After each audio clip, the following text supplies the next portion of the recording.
I've put together approximately 35, maybe 37 videotapes, and all the information comes from a book dictated to me by God as his righteous servant, a man described in Isaiah 53, and the man described in chapter 11 of Isaiah, the descendant of David,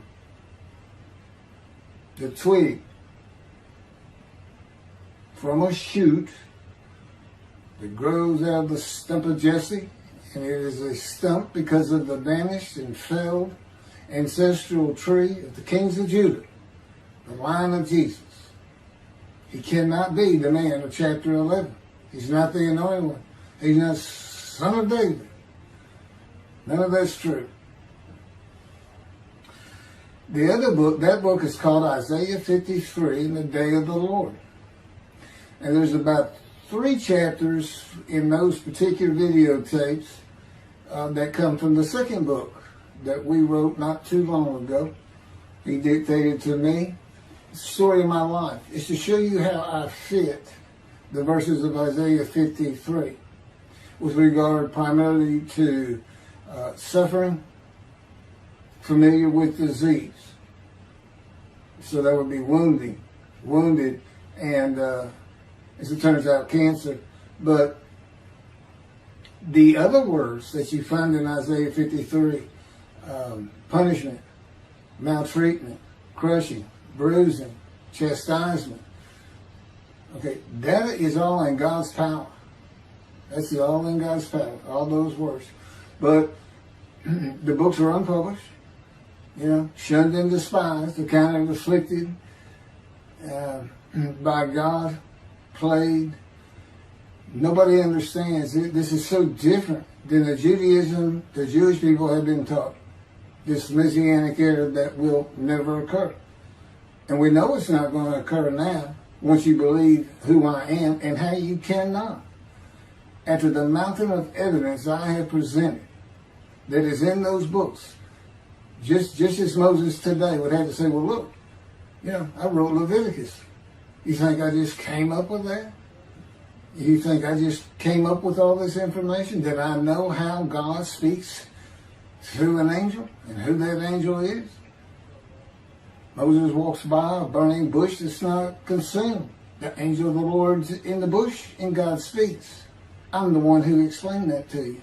I shouldn't have to go any further than that. The God says the rabbis, the shepherds, they never listen to my prophet. They think they know everything. Well, I'm going to keep showing that they don't. This is primarily for the people who listen to them and not them. I don't expect them to ever respond. Because by responding, they have to say they've been wrong. Or that's just not what we believe. And so they won't change. The bottom line is they make money on it. That's the bottom line. God had me watch a video of Toby Singer just for this one purpose I'm about to tell you. He said, watch him raise his hand. He raises his hand to do his hair or rub his nose or something, and it's this big, big, fat gold watch. And this is how you know this is a God of old. He said, look at that. Look at that. I said, well, he does dive. He skin dives, scuba dives. So it might be a scuba watch. He said, that's no scuba watch. That's just a big, fat gold watch for everyone to see. And he makes his money on Isaiah 53. God said, at least that's how he really got going. I don't know. I know he has a radio show. But remember, I'm in the fire of refinement. Everything God does with me is to draw emotions because I'm going to be emotionless once I get to Israel, for the most part. He'll let me feel what he wants me to feel. But nobody can get under my skin. You can't bother me. Even if I seem like I'm mad, it doesn't carry over to my insides. And I don't think about it any more than while I'm, as they would say today, on a rant, getting on somebody. But, I bring his reckoning. I laugh. I tell him, you know what I am, don't you, God? He said, I know you're a lot of things. I said, no, I'm the reckoning, and I am the wrath. That's what I am. He laughed. Holy Spirit laughed. That's what, yeah. I say, righteous servant, David the shepherd, Elijah, prophet like Moses. I like wrath. What's his name? Wrath. What does he do? He brings a reckoning. But anyway, I'm going to go through these early years of mine before God spoke to me. It's chapters 1 through 6. Chapter 7 is God speaks to an atheist, and I've already videotaped that. Walking with God, and something on visions and visuals. So the first chapter, this is what he told me to write down birth and tragedy. I was born in Bryan, College Station, Texas on February. It's just in from the Holy Spirit, yes. Like he couldn't ask me before I started. Yes. Oh, this is only for the people who come to believe in me. I don't expect anybody who's been viewing these materials and, nobody's really subscribing, a handful, to be believed. Again, I can't imagine. I don't know what you people want. I don't know who you think's going to come to do something different. How are you going to know who David is? I mean, according to Judaism, there is no description of him. How are you going to know who he is? All this being presented, and I know Jewish people have seen it, only 60% of the views are coming from the United States. Now, I don't know that means 40% is coming from Israel. Probably not. You got Canada, that's be a big follower on my WordPress site. And really just all the countries of the world at one time or another have looked at some of this information as I wrote my blog, and the blogs became chapters. But I'm assuming some Jews have heard of what some man is saying he is Messiah, and they're watching. Well, this is for those who come to believe, the people who want to be the witnesses, the many made righteous. By my knowledge, by the things I can tell you that God would have me say to you.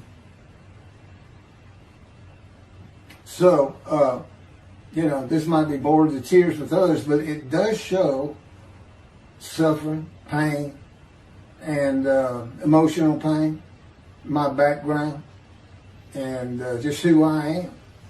Not just some kook out here. People say, well, he's hearing voices.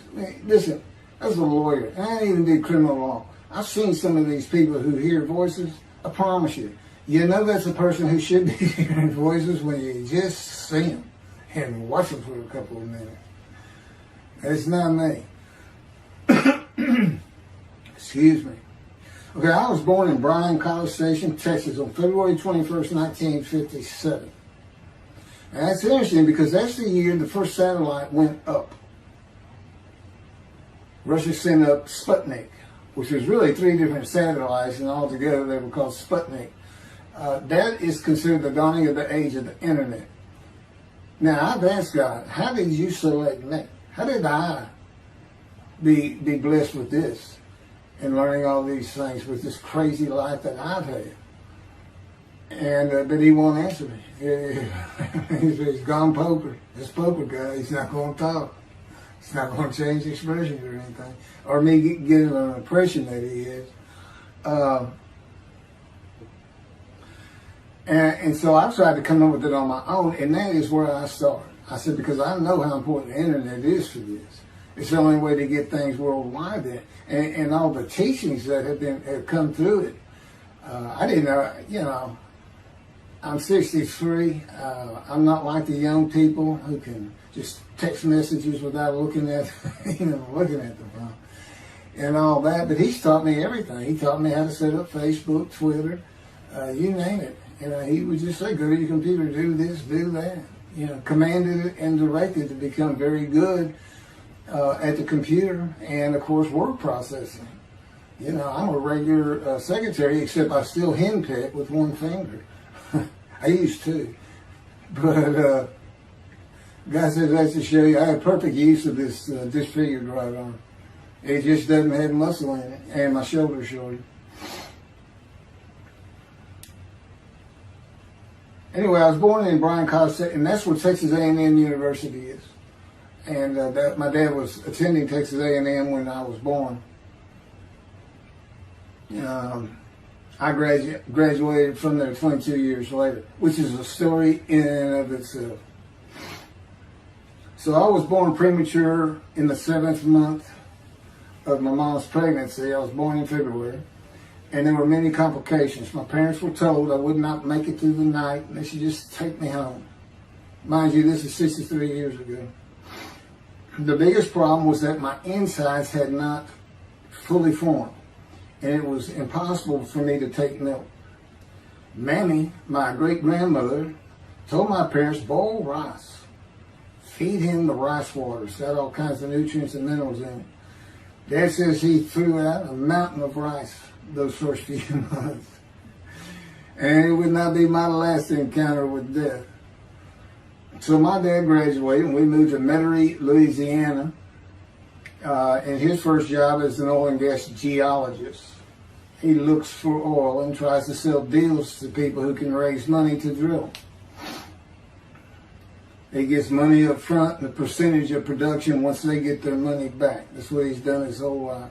And I became, as a lawyer, I became board certified specialist in oil, gas, and mineral law because I had found it so interesting.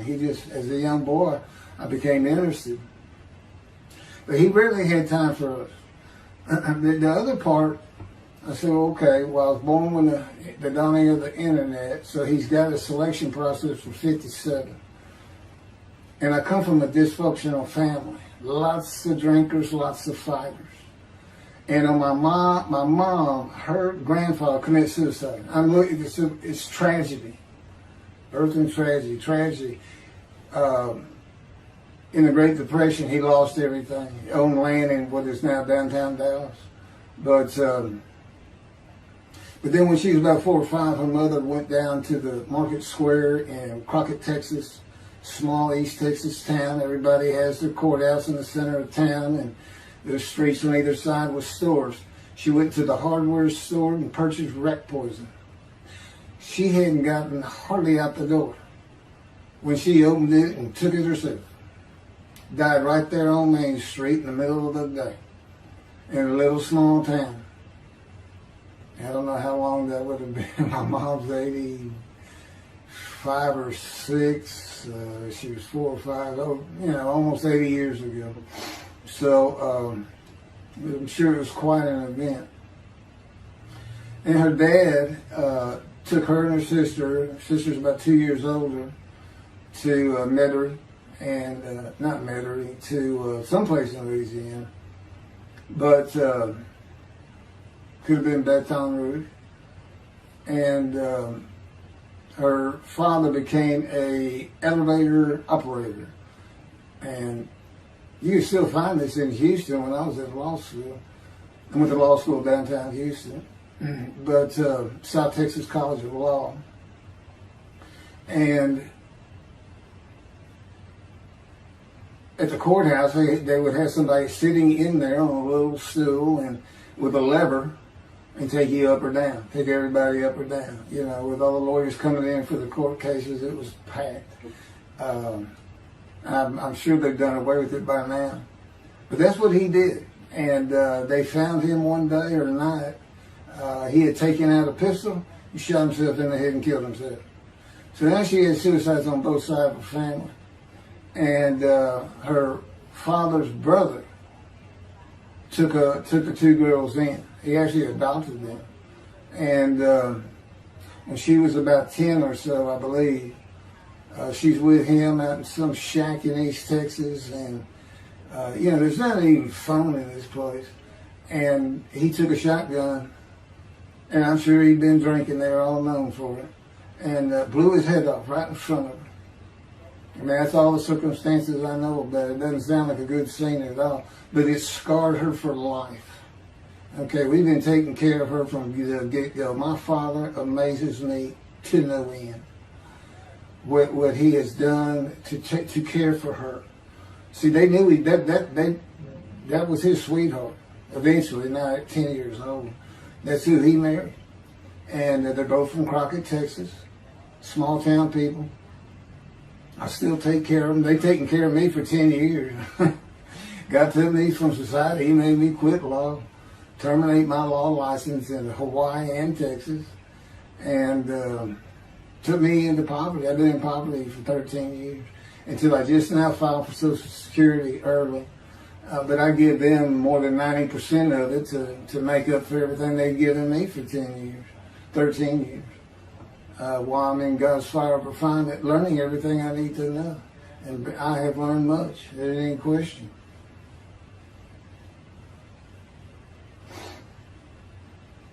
So anyway, there's 3 suicides. There's 4 suicides right there. So it's a family of tragedy. You know, it's not a tragedy of losing your entire family in the Holocaust and you're the only one left. It's not like that. Because God says, I just got things as close as I could. He says, I touched you in the womb to disfigure you, really for just one reason. Well, 2 reasons. One, it makes you identifiable. But it was so people would pick on you. I wanted people picking on you because that's what happens to young Jewish boys. Just for being Jewish, just for having a disfigurement. People will pick on you. I told him since, I don't even really recall many people saying anything to me. He said, that's because you look like you crawl all over them if they did. And I did. I was always just say something, anything. That's just the way I was just angry inside. And God's taken all that away. But I can still go on a good rant. But, and then my mother in the 60s, young people may not know this, but that's when, you know, the Woodstock and marijuana, LSD, everything started getting big. And at the same time, doctors were just handing out pills left and right. Valiums, painkillers, Percocets, you know, just asking for it. They were writing scripts. And I know today they put a lockdown on that, but she got heavy into it and drunk all the time. I'd have to come home from school and stay with her, and she became such a different animal, a different person when she drank. She became a little girl, you know, and having your mom act like that and slobbering, and, you know, I'd go in there to be Valium dripping out of her mouth with a bottle of booze by her. So it was an ugly scene. And so I came from a dysfunctional family, so I think God wanted that. And He's there with me from my first year to make sure that I live a life of suffering. He orchestrated many of my wounds. And He's taken me back in vision to see these things. And His visions, one thing you don't pick up in the Bible, when I say Bible, I'm talking about the Jewish Bible, the Hebrew Bible, that's not, unless I say otherwise. Which is like when God says, my peoples. If He just says my peoples, He's talking about the Jewish people, the chosen. I mean, He may say the peoples of Moab, or just by the context, you know, He's referring to another group. But that comes up all the time. So to add to that, she tried to kill herself a few times. And when I was 10, my dad was at a Texas A&M game in Dallas. And I know it was 1967, so I was 10 years old. Because I'm very familiar with that particular game. It was against Bear Bryant and Alabama Crimson Tide. And he had coached at Texas A&M. So as you can tell, me and my dad are big Aggie fans and football fans. But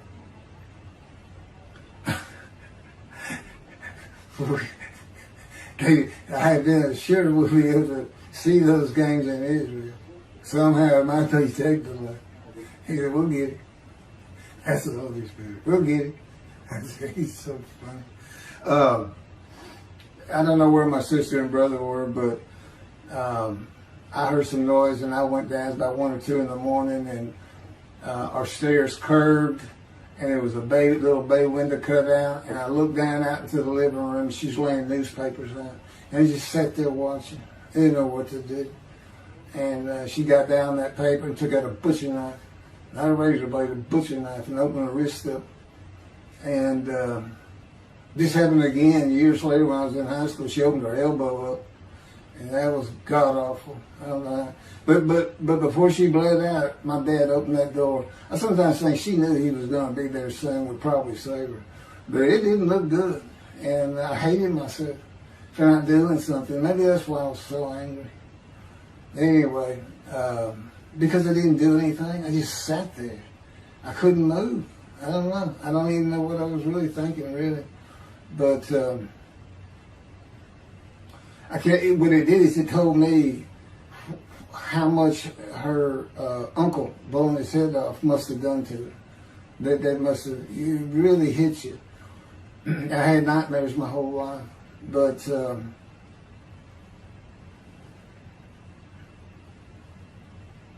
I was 16 when she did the thing with the knife. But you know what? My dad finally got her he got her the best psychiatric care in Houston, Texas, and that's big because we got a medical center that's renowned throughout the world. And they put me back together many a time. And she never did that again. And the amazing thing is how different she is in her very advanced old age. I mean, it's like she was never that person of the 60s and the 70s and the 80s. I don't know how my dad survived it. I'd have never stayed. I'd have taken the kids and said, try to find us. But he's not out there. I've never seen two people who love each other so much. It's crazy. But anyway, I was married for 20 years and we weren't like that at all. We finally divorced for irreconcilable differences. Okay, my first major surgeries when I was 2 years old. My first surgery. Up above here, I have a scar. I had my first of many surgeries. Been born without my right pectoral muscle, small shoulder, withered arm. And there was some, the movement of my arm was restricted. There was some tissue in here that had to be cut out. So they opened me up and did that. I was born right-handed, but I do everything left-handed. Except for light things, like I shoot a basketball right-handed. I throw a ball right-handed. Darts, things like that. But bowling, I'm left-handed. Yeah, anything heavy. And I was quite an athlete. If I'd had two good arms, I'd have probably been on scholarship. I was already offered a partial scholarship at a small school for track, even with this bad arm. But I just didn't have the fast start. You got to have two strong arms just pushing out in front of you. But I was some kind of quick and fast. So, we moved back to Houston to a place called West University, a suburb. And this little story, I don't even like telling it, but God tells me I have to. And he had something to do with it. But I'm not going to go into that part of it. So anyway, I had decided when I was in second grade, I was tired of school, didn't want to go anymore. I don't exactly know why. I just know I said, that's it, and I'm not going. Dad came to get me up and take me to school until I'm not going. And it was on. He was going to get me there. It took him about an hour to get me to the car. Fighting and screaming and running around, hiding, getting under bed. You name it, I was doing it. And anyway, he finally gets me to the school, but he's too tired. He wasn't even going to try to get me out of the car by himself. So he get out, and he goes and gets the principal. Now, my dad's about 6'2", but he's real slim. And but he comes out with his principal, who's taller than he is, and he's a hefty guy. He's burly. Anyway, so they come, they said, get out of the car. I said, I'm not getting out of the car. I'd already locked the doors. Only the two front doors locked, and it was those locks that you pull up and push down. So my dad used the key, and he popped that lock up, and I slammed it back down. Said, I'm not going to school, I told you. He throws the key, they start throwing the keys at one another over the roof. The principal was driving the same thing, and I'm slamming his door, I'm leaping across the car. Man, I don't know how long I went, but they finally, in 5 minutes maybe, seemed like an eternity. I was terrorized, that's the way I look at it. Anyway, the principal got it open, and I saw that door open, and I got back on the far other side of it, by the steering wheel with my back against that door. And I curled up like a ball, had my knees on my chest, and he reached in to get me. And I unleashed on him, kicking him in the face with everything I had. It broke his glasses, and his orbital bone got shattered. So, That wasn't my first principal either. There's another one. So, but anyway, so they carried me in, and it was very embarrassing. I was crying. But again, funny thing, nobody, because I stayed with this same group for 9 years, going to West University and the junior high there that you go to. Nobody ever said anything to me about it. And I knew some of those kids that were in that class.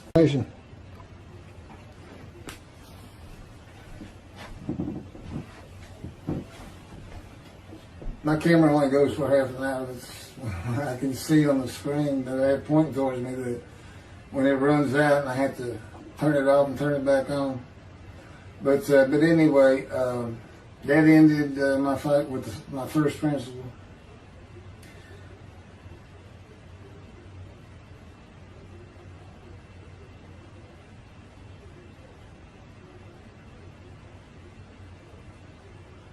Yeah, here it is right here.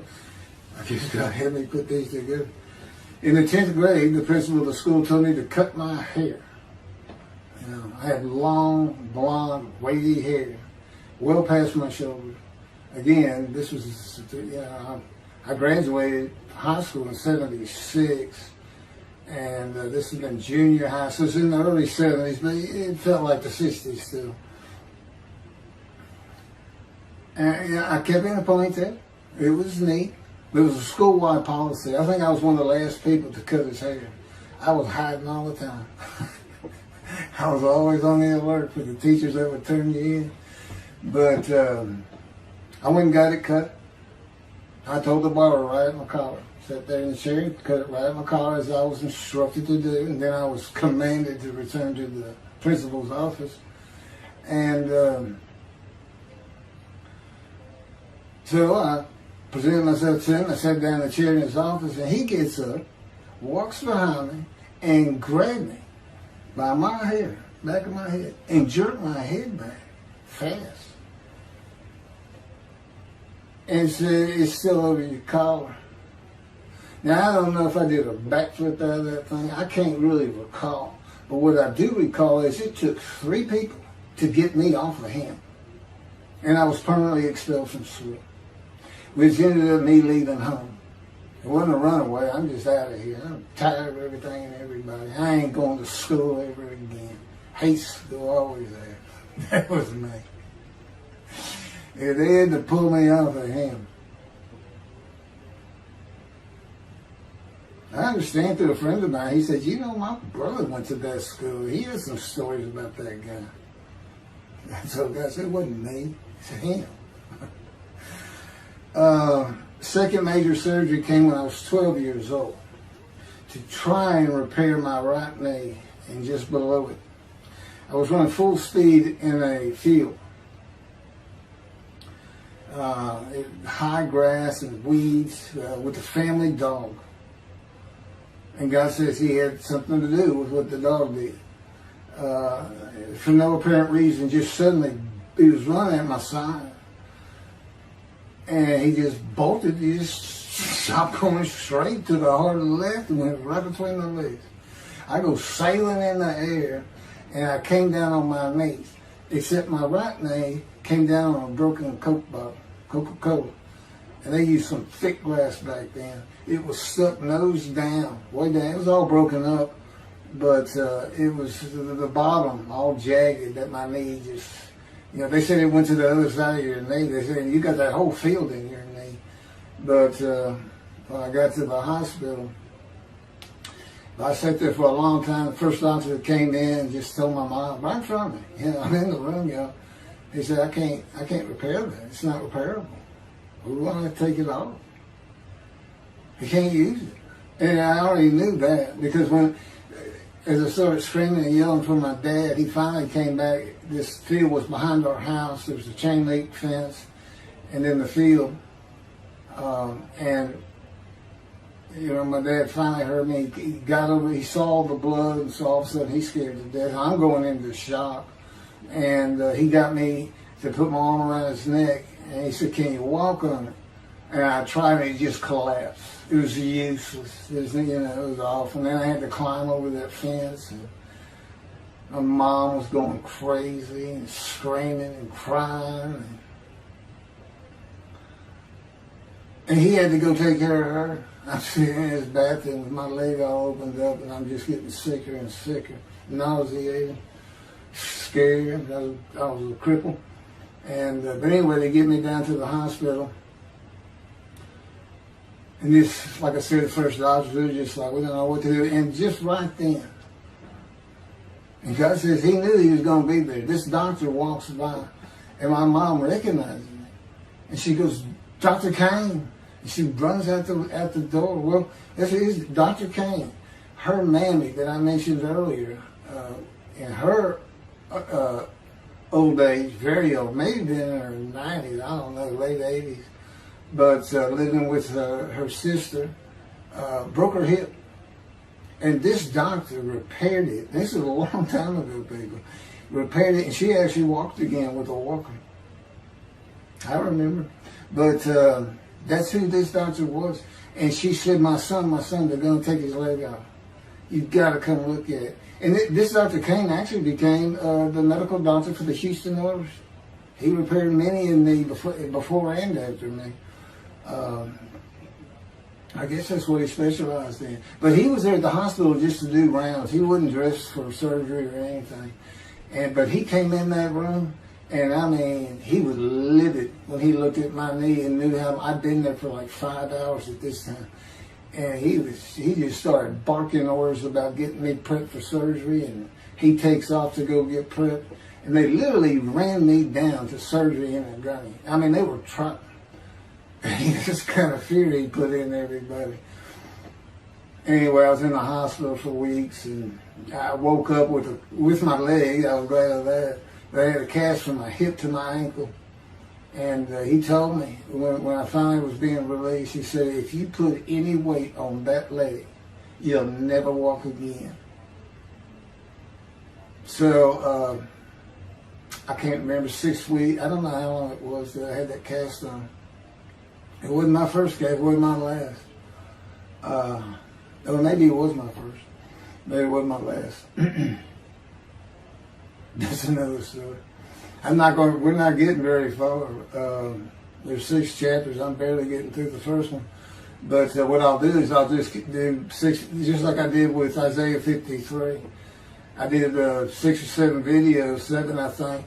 But then I joined them all together and put it as one video, the definitive commentary of Isaiah 53, which comes straight from God, by the way. I mean, you can contest what I'm saying all you want, but it makes perfect sense. For the first time, Isaiah 53 is explained. And how did I become the smartest religious Jew in the world who can see that?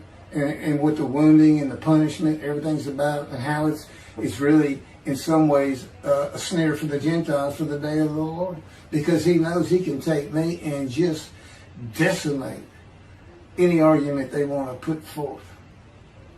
You know, in particular, I'm blemished. I'm the Antichrist. In that I am exact opposite of Jesus Christ. Okay? He's so smart, he was teaching synagogue at 12. Supposedly he was a perfect, beautiful man. I'm disfigured. You know, I'm not bad looking, but I'm not, I'm not Brad Pitt or anything. Anyway, a sinner, I wasn't a habitual sinner. I was a good person. I was good to other people. I was very compassionate. I said there was already a lot of humble in me. I didn't log myself into things I could do over others. Like being the fastest guy on top 5 at school and the fastest in the neighborhood. I didn't brag on myself. But as he took me back through my life, and informed me when things were sin, it just seems like I touched on all of it.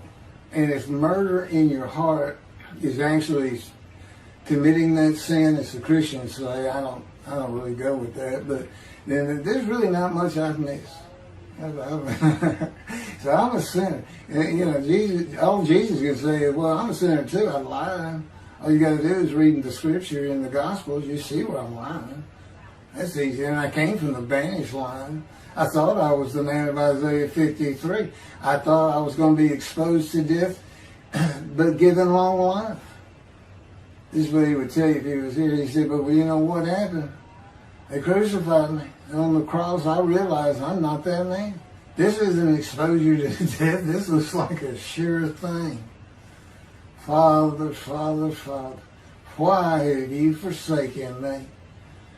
That's Jesus Christ saying, I'm not the man of Isaiah 53, and I just figured it out. That's what that is. I ask God sometimes, you sure you didn't have that written? Why on earth would they write that down?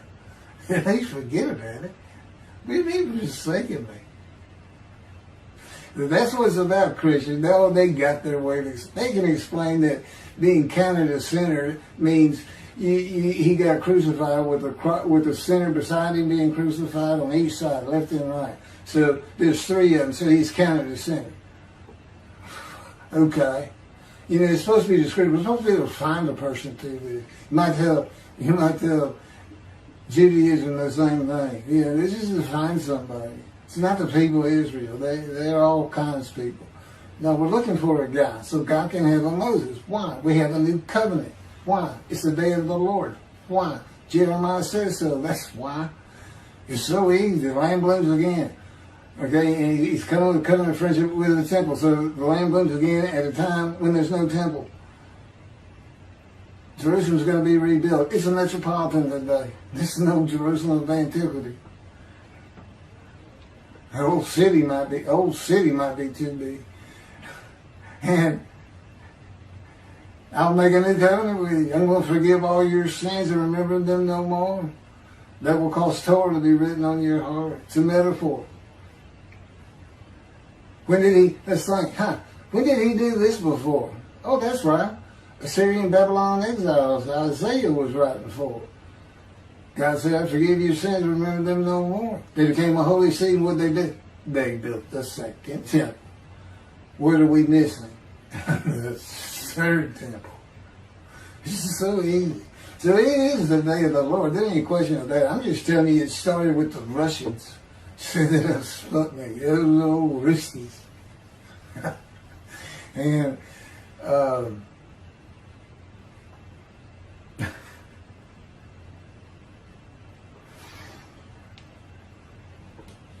and he's bringing the covenant, but he's got to have a Moses. He said him, send a prophet like Moses. So he's saying it's Joshua. No, it's not. God needs him today, the day of the Lord. And guess what? He gives us a description of him.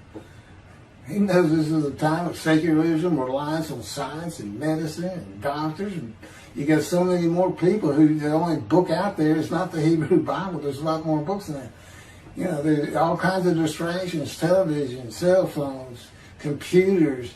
You know, back then, you know, you just sat around and said, what do you think God's doing? I don't know. Wish he'd send some rain. You know, it was just, I said it's easier to get them back then. But here it is. It's here. And God said, you see why I put shunned and despised in there? Because for a while I said, God, you know, this is before we really got the books done and everything. I said, I'm just sitting in a room. I can't really tell anybody shunned and despised in me. Counting me plagued, afflicted, and by God and everything else. He said, well, how you feel now that we've been putting all this on the internet and everything? I said, I feel shunned and despised. Yeah. I can tell, there's no question this hasn't gotten back to those two. I said, you keep attacking them like this and I'll be certainly sure, just in case I'm wrong. But, because he won't actually tell me, he won't tell me anything, this is a rule of thumb, he won't tell me anything that I cannot find out or become knowledgeable on or informed on of my own, which means about nothing because we're in a room all the time. The adjunct of the Holy of Holies is what I call it. I live in the Holy. I'm like the priest who can, the only person who could go into the Holy of Holies was the high priest. And that's what I'm like. As a matter of fact, God had me write down, just as he had David write down, a new Psalm, 151, where God said, it's on a video, where God is speaking, where the Lord came to me and God said, quote, and within that, he says that he declared me. We actually used the psalm where he declares it for David. He declared me an eternal priest in the order of Melchizedek and King David. and a rightful king, small k, and a rightful king. And he also declared, I'm the righteous servant. I mean, that's God talking. I mean, he's using it. When he dictated to me, it wasn't, to be written in my personality. That's him. That's him doing a new song. So, because he does that. Even in the writings, the person doing the writing, whatever prophet it was, or Moses, or David, if he wrote Samuel 2 and Kings 1 until he died. As I said, God says, look, just assume the central character is the one I had writing, because their lives change when I come to them, just like mine's changed. This is not anything I could have ever conceived or even bothered thinking of. I'd have never read the Bible my whole life if he hadn't told me, we're going to the bookstore and get you a Tanakh. That was 13 years ago. And my answer was, what's a Tanakh? I didn't know anything. And look at all this knowledge. But this is it. This is the only power he's going to use in creation. He's not going to perform miracles. He's not going to have me performing miracles. And he's not. He said, the only power I'm going to use is on you. What I can get you to do. He said, I can take a Gentile Texan and take him to Israel and get my temple built. Okay. He said, because that's what you say to God all the time. Okay. And one night, I hadn't even read Isaiah 53. He didn't come to me and just say, offer yourself for guilt. I crush you with cancer. It was me that did. That's not, I wouldn't have known what he was talking about. We finally get to Isaiah a couple of years later. He said, Keith, read Isaiah 53. I said, okay. And so I read it. I said, okay, finish it. He said, who do you think that is? I said, I have no idea. I can barely read it. I didn't know what it's saying. I said, I think these two verses ought to be up here. I said, you sure nobody messed with this thing? He said, nobody messed with it. It's just how I had Isaiah write it. He said, that's you. I said, oh, okay. And I couldn't help myself. Good luck convincing anybody. I can't even tell what it's saying. He said, before we get done, and he's right. I've been over that thing so many times. From my original version of Isaiah 53 that he dictated, or told me how to put together, but every sentence, every word is his. We've changed it up and added things. I've learned things. Like I didn't know about the test of devotion. I didn't know why the angel was leaving early in Malachi 3, but I do now. And all that would cause an amendment to my midrash on Isaiah 53. And, the book has me, these are all on videotapes now, me and Rashi. Rashi, the first one to come up with this is Israel. And, I look at his answers and I just shake my head sometimes. You should see his answer in Malachi 3 for the angel of the covenant that you desire. There's only a covenant of friendship in the covenant of Jeremiah. And this is his answer. It's midrash, so he just takes a section of the angel is on the way, and it just says the angel of the covenant. And his commentary is the angel that avenges the revenge of the covenant.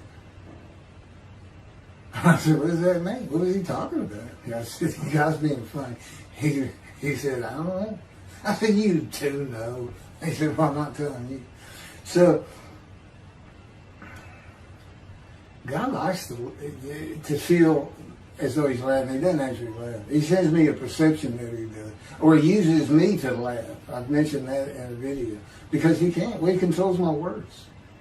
I learned that in walking with him. Just one day, I'm talking out loud as we go. I'm discussing man and divine beings as though I had a sermon I was giving or a speech to somebody or a seminar. And I'm rolling, and I can tell he is really making this thing rock. He's taking it from here to here to here, and we're going. And I'm going. And all of a sudden, I use a word or a couple words that I simply don't use. And they're not what my mind was even thinking of. They just came out. And I just stopped. I said, did you do that? I didn't even say, hey, did you just make me say these two words? Because I knew he knew.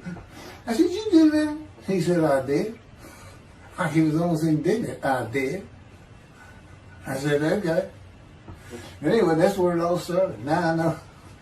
Okay, guess who that is? That's the Holy Spirit. Using me. He doesn't sound like that. But he'll use words like that. Said he was getting bored. They like to cut.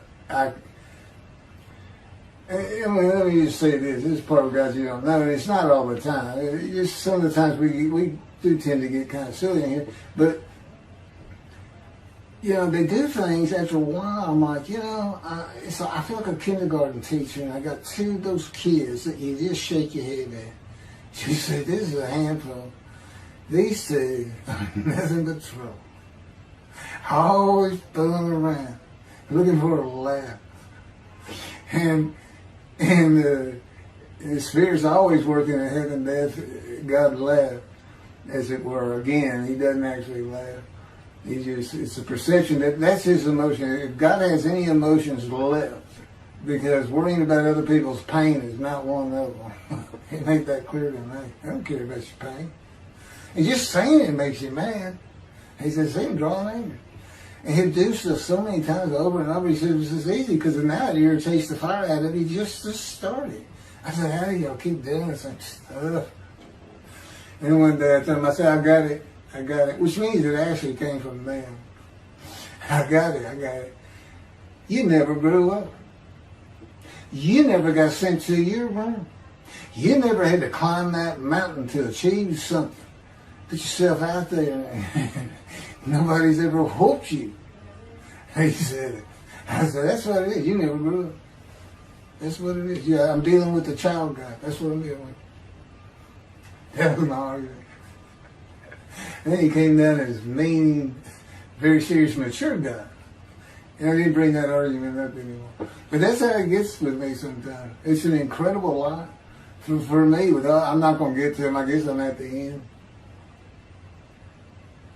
I'm getting close to when I got shot.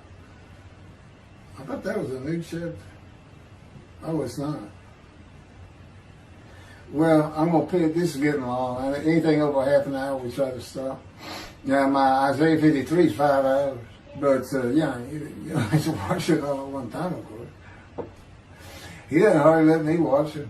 Yeah, I don't even watch them before they get posted. He said, no, you watch it later. Because it comes on my TV that he got me. And I didn't know at the time it was going to be, you know, that he was serious about doing videos. And I certainly didn't know about making it a backdrop. He decides everything. You know, he tells me when to eat, when to get up. I don't sleep hardly at all, 2 or 3 hours a night, and sometimes less, and take a half hour nap sometimes. But I found out I feel fresh. You know, I don't need that much sleep. He said, well, you're not really doing anything. Why do you need a lot of sleep? And see, that used to make me mad. Now I just laugh at it. Thank you very much for listening. I'll pick this back up on another video, and eventually I'll put these first 6 chapters, just like I did Isaiah 53, because it's a book that he dictated to me. I can't get it published. I'm going to put it on YouTube. That's why I'm reading it. And as I said, if you don't want to listen to it, don't listen to it. But the information that's in these books and in those videos is, that's my proof. And quite frankly, God says, if that's not enough for them, well, that's just too bad. Utter destruction is what they end up getting. They better learn how to listen to the prophet. See, it's no different than the people back then. You'll say, well, why didn't they listen to Isaiah? Why didn't they listen to Ezekiel? Why didn't they? They laughed at Ezekiel. That's what Rashi says in his commentary. I didn't know it was laughing at him, but they just ignored him. Yeah, everybody thinks they know it. But in any event, I do know there's one chapter we haven't put in there, and that is recognizing a prophet in a town. It says Moses vouched for Joshua so he didn't have to be tested. Now, the problem with all that is, and I think why about hadn't put it on video, is that they're looking for a seer, somebody who can see the future. But see, that's antiquity. I mean, that's not what you're looking for today. Moses wasn't a seer. And none of the prophets were seers. They just wrote down what God told them to write down. God's the prophet.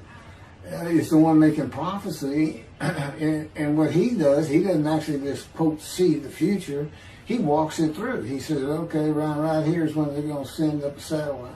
This is where humanity will be at that time. He can walk it through in his mind. As I mentioned, his eyes, he doesn't have them. It's just his absolute knowledge of all things. He can form a picture of this room. Me, it's in here. He knows every atom of my body. And it's like he does a vision for himself, a visualization. That's what I call when they put pictures in my mind. He says, and he puts it into the spirit's mind. And they're both within me. You know, the big cloud that just came down. If you're sitting in a room with me, it envelops you. But it engulfs me, it goes through me. My little spirit cloud becomes part of the big cloud. That's why God is in his spirit. Here's the elements of spirit, here's the elements of God's presence, his mind. Two clouds, they just come together, they can be together. Okay, but God's still one. He created the other cloud. And then in this room, filled with them, my little spirit is like a little cloud that just came in and part of it. That's who I am. That's a man in divine beings. Okay? No, it's like nobody's really expecting it. Well, maybe it's because you didn't know these things. And now they want that, you know, I get the feeling shunned. Shunned means I'm not looking at that. It's not like a kook. We by faith, by the fundamental principles of Rambam from the talent, from his diagnosis of the talent. Why don't you do your own? Why don't you throw the talent out and learn some new stuff? Why don't you get out of antiquity? Every religion has an end times like that. Every religion ends up with utopia for its people. Everybody. Well, don't be like everybody. You're the Jews. Throw that out. Let's get practical. Let's have God in our midst again, in a man like he was in Moses. Let's point at him and tell the Christians that is the man of Isaiah 53. Here's what it's about. God says he's coming back. He told us we're not waiting on him like you. He said when he was coming back, he false prophesied 5 times. He ain't coming back. He wasn't who he thought he was. He told us on the cross. I'm not the man of Isaiah 53. He tells us. Well, that's what he doing.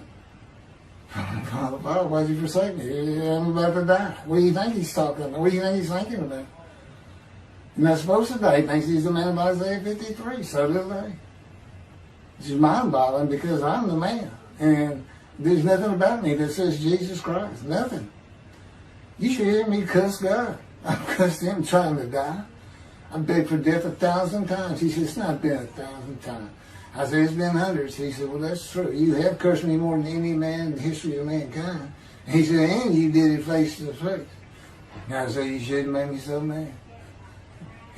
He laughs, y'all. He laughs. When I'm cussing him, he makes him laugh. And oh, you're kidding, that story? He gave me his perspective. This is how he did it. He said, Keith, imagine you created ants. And ants are living beings. In other words, they can think and they have emotion. Okay, you get a great big ant farm over here in your room. Okay, you decide you're going to get one ant to get all the other ants to do stuff. But you got to get him ready. And you get him ready the way I'm getting you ready. Now, he's mad at you. Right? I said, yes. Yes. And he said, now, imagine, I'm always laying in this bed. I got a big table. It's got a microwave on. I put my computer on. I got a big fan I like to have on. And he said, look over at that table. Now, imagine that ant got loose. And he is crawled up. And he is standing on the corner of that table. And he is giving you the what for in ant language. I mean, he's going. And he's turning around and shaking his butt at you. And he's cussing. And all this. And all you got to do is go bump. And he's gone. I said, that's funny as hell. And it is. And that's how he, you know, that's what it does to him with me. You know, the spirit will rile me up. I call him a troublemaker, troubler. He's so funny. But God's so humorous. There's a difference in their humor. Okay, that wraps up. I'm told that does wrap it up. I'm going to pick up a gunshot. I guess it was worse than the accident to my knee. You know, they ended up opening me up from between my breast and my pelvic bone, and now it's been 3 times. And eventually, the lung cancer and colon cancer and skin cancer. But the lung cancer is when they told you should have died from the colon cancer. He said, but this is it. We can't treat that. It's too advanced. You're gone. And prepare to die. That was 20 years ago when the planes hit New York. It was the planes hitting New York that got me up off the ground one last time to see one more doctor. The life of God's righteous servant of Isaiah 53, chapter 3, gunshot. Shortly after I recovered from my knee injury, I moved to Fort Lauderdale, Florida. I was not happy about it at all. It turned out to be a lot of fun. I made some great friends and celebrated my 13th birthday. My only injury in Florida was having my front teeth shattered and knocked out, requiring caps, which was more of an ordeal than I would have imagined. We returned to West University in Houston after 2 years. My mom was not doing well at all, and it was getting close to her second suicide attempt. I was back with my old friends and did not have much supervision from home, and I failed ninth grade. I made my own decisions, and I rarely listened to others. After being set back a year at junior high school, I made a few new friends, which led to my next serious injury. My best friend was a Spanish Italian whose father was from Sicily. And he kept a machine gun and a violin case in his office at the restaurant he owned, where his son and I were waiters. It was called the Godfather. My friend was the best pool player I've ever known or played with. An absolute natural. I will call him Antonio, but that's not his real name. Antonio's girlfriend was a Jewish girl. I will call her Rebecca, but that is not her real name. Antonio was a Catholic Christian. Rebecca did not practice Judaism, and Antonio did not go to church. I was a confirmed atheist, and we never talked about God or Jesus. Rebecca's father had foreclosed on a ranch about 8 hours from Houston outside of LaGrange, Texas, Fayette County. LaGrange was famous for the Chicken Ranch, which was an illegal brothel that operated from 1905 until 1973. The business served as the basis for the 1973 ZZ Top song, LaGrange, and the Broadway musical, The Best Little Whorehouse in Texas, as well as its 1982 film adaptation. T.J. Forney was known as the meanest sheriff in Texas. In the coming weeks, I would be interrogated by him outside of Shock Room 3 at Benton Hospital in Houston. This is an excerpt about him from an internet article. It was the most one-sided Texas battle since the Alamo, as 100 citizens watched disbelievingly in the dusty little town of LaGrange, their beefy sheriff, T.J. Forney, reached into a black 1975 Continental Mark IV and began to shake by his $300 suit Marvin Zimner, the star consumer crusader of Houston, Texas. That's from People, June 17th. Next, the sheriff tore off Zimmer's blue-white toupee, waved it in the air, and then finally ground the rug under his cowboy boots. Behind Forney's fury was the fact that on Zimmer's last assignment in LaGrange 18 months before, he had filmed an expose, which resulted in the closing of a critical part of the local economy, the Chicken Ranch, a legendary body house. Antonio, Rebecca, and I first went up to the ranch in the summer of 1975. It was a small ranch house and small lakes with horses roaming around loosened pastures. We decided it'd be fun to try and catch one of those horses and go riding. The next time they went to the ranch house was in Rebecca's father's Mercedes-Benz. Two-door convertible Mercedes-Benz. I sat on the hood of that Benz with a lariat while she tore through fields trying to run down a horse for me to rope. The horses could turn too fast, and we never got close enough for me to rope one. What we could and did do on the next trip was bring guns. A 30-30 rifle, shotgun, and two 22 caliber pistols with holsters. As a backdrop, Antonio and Rebecca had broken up as boyfriend and girlfriend, and her attention had turned to me. I did not believe that caused any friction between Antonio and me, but it should have. It did not seem to be a source of animosity of Antonio towards me in any event. On October 5, 1975, we were all back at the ranch having a great time. Tony and I were shooting at cans with our pistols and practicing a quick draw from the holsters. We were standing shoulder to shoulder, about 3 feet apart, and he was a little forward of me. Rebecca came up behind us, between us, and said she wanted to shoot. Antonio passed his gun to her, and it fired when it was going by me. The bullet went on a straight line through my bladder, intestines, and colon from the front right and lodged in the back of my left buttock in my backside. I could see the trajectory in my mind. I fell to the ground, and Antonio fell on top of me, rolling me over and over. I think he was looking for an exit of the bullet. I told him to get me to a car and get to a hospital. Felt like Babe Ruth had swung a bat up between my legs.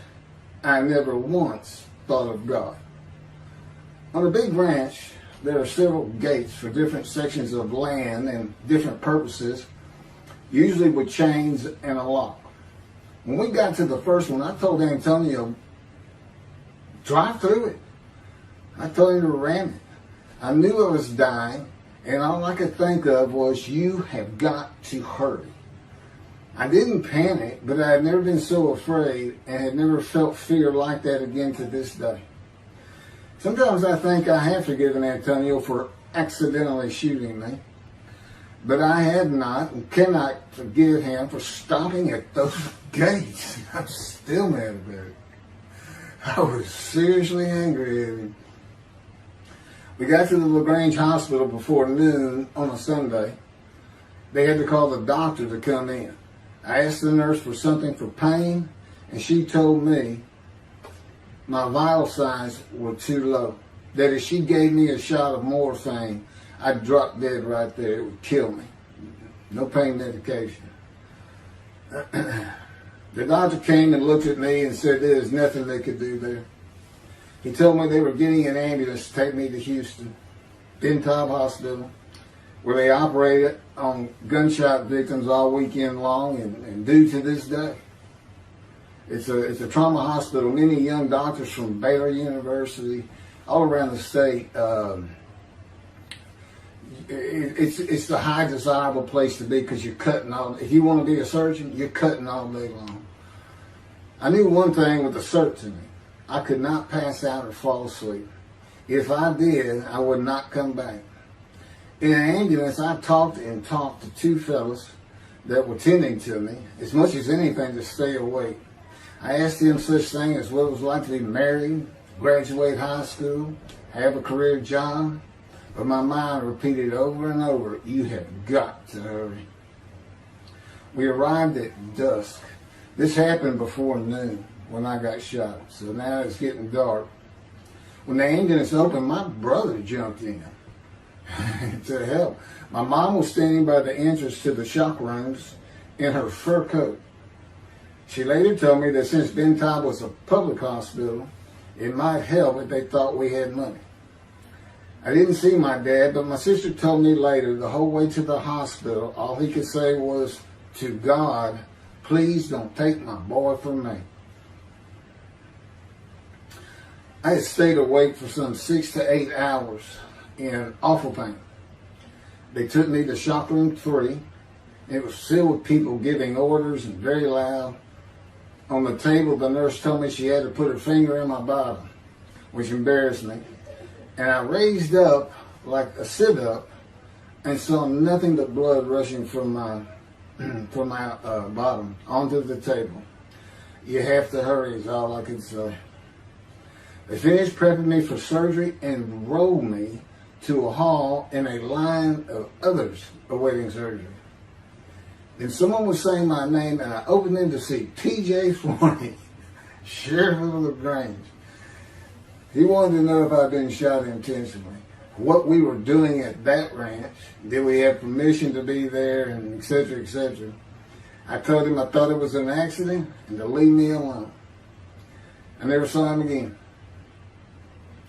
I didn't have to wait long. The orderlies bypassed everyone in front of me and took me to surgery.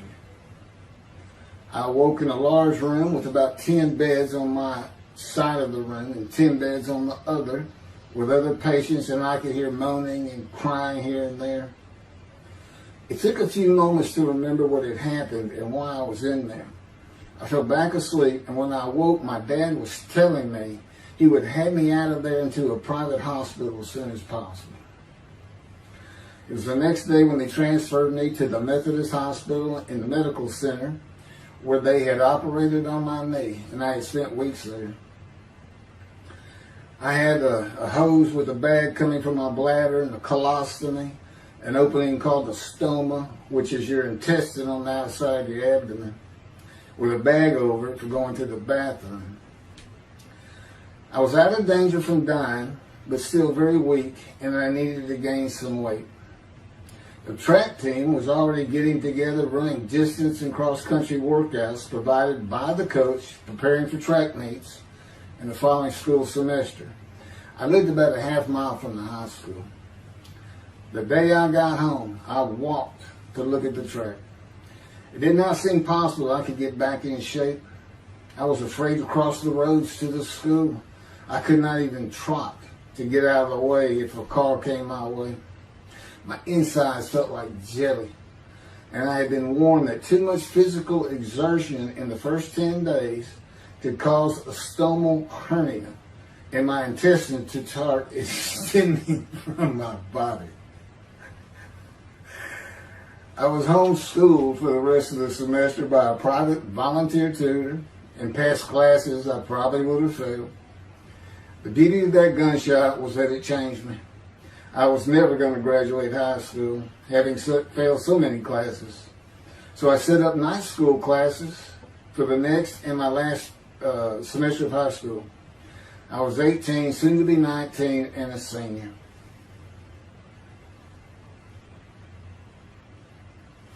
Chapter 4, College and Law School. Before the summer of 1975, one of my best friends on the track team, who threw the discus and shot put in field events and was a senior, told me he wanted to do something big the coming summer before starting college at Louisiana State University, LSU.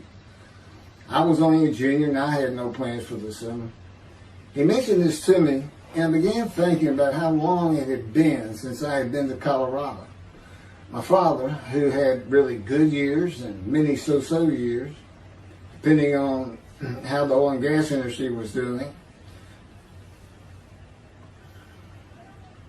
And when I was in junior high school, he had sold some prospects that completed a few wells and had purchased a condominium in Pagosa Springs near Durango, Colorado. My friend's name was Keith Miller, and I called him Miller. He had given me the name of Say Babe. At one of our night track meets, I was running the 330-yard low hurdles, and the last turn was behind bleachers where the officials lost sight of us for a few moments.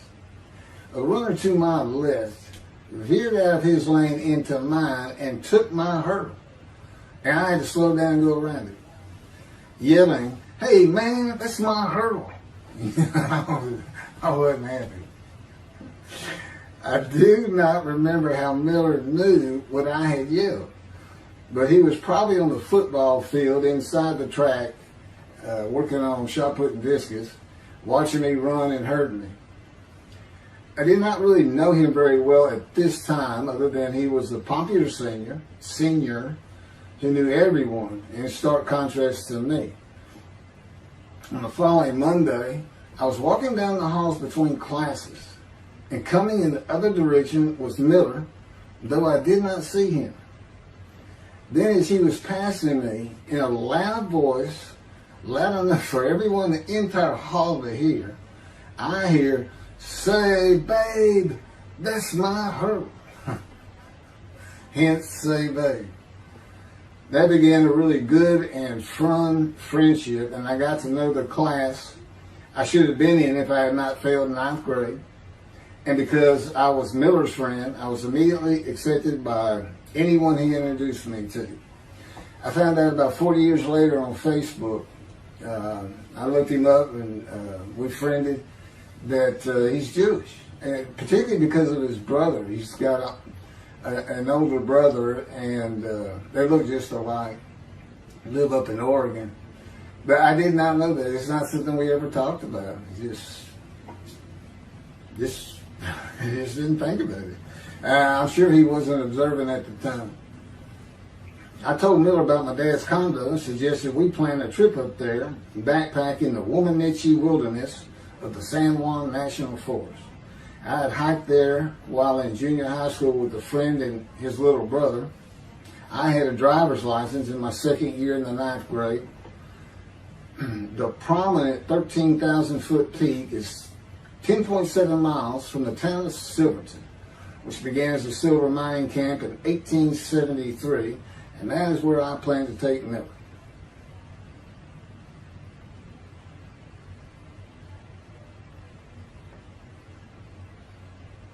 So Miller and I take off. We use his car. As I said, he was getting ready to graduate, and his dad had bought him a Toyota. I can't remember the name right now. My dad's condo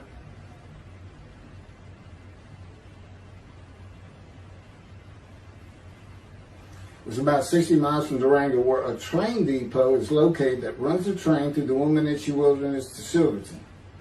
The train is an authentic, narrow-gauge, steam-powered, coal-fired, scenic railroad train ranked one of the top 10 scenic railroads in the world. It's something else.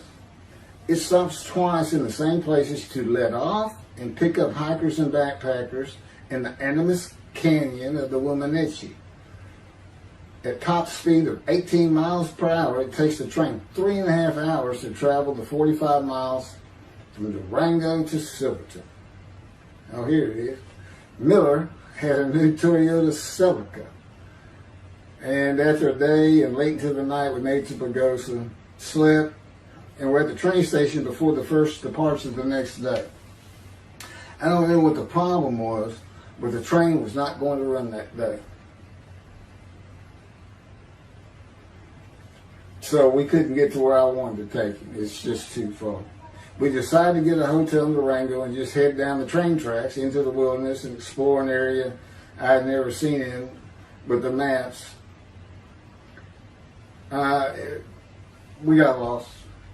And at one point we decided, let's just put these backpacks down and you go that way and I'll go this way.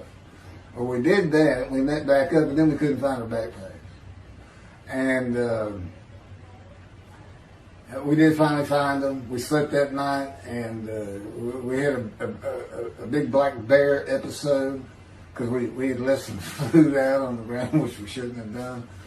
And but anyway, we ended up making it back, and we had one of the best party nights I've ever had in my life. We hit the main street in Durango, which is a tourist hotspot, and we hit every single bar. You could drink at 18 back then. It wasn't 21 as it is today. And we did. We made sure it was like a go. Okay, let's go to every one of them had at least one drink, shot of whiskey, Boilermaker, beer, whatever. I can't really recall other than I knew I had been drinking the night before when I woke up. But we did. We hit both sides of the street. I don't know how long it took us and how many drinks we had, but we just had a lot of fun.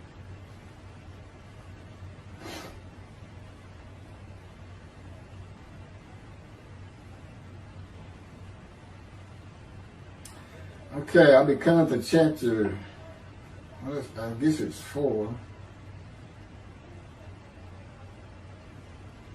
I don't know. I thought I was coming up to the cancer story, but this is different. This is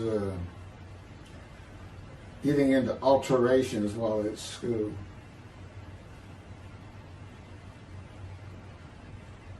So anyway, I was shot on October 5, 1975, and by early December, so it's October 5, and then in early December, I had surgery again to put my intestines back together, which was, it was dicey. They kept telling me, we don't know if we can reattach.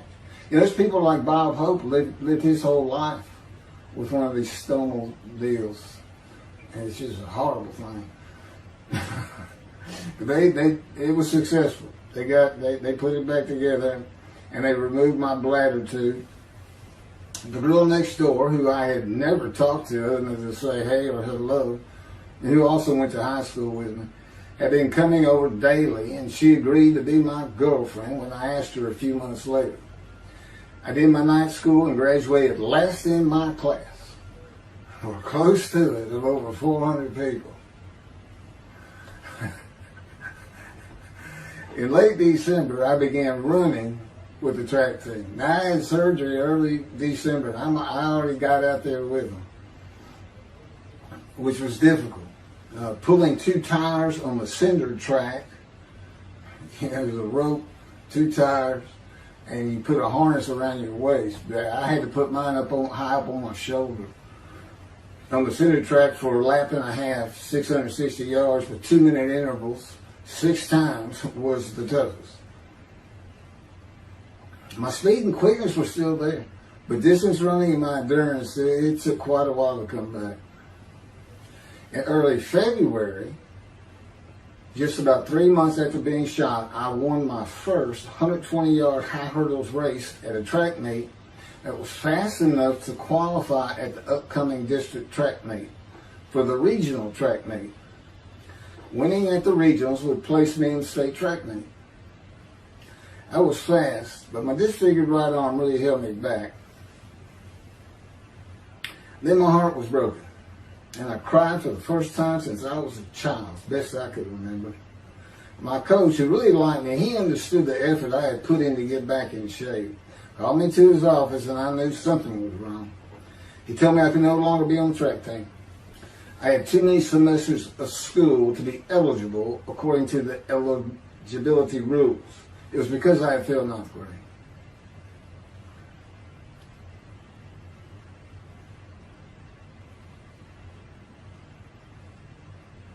And of course, I had no one to blame but myself.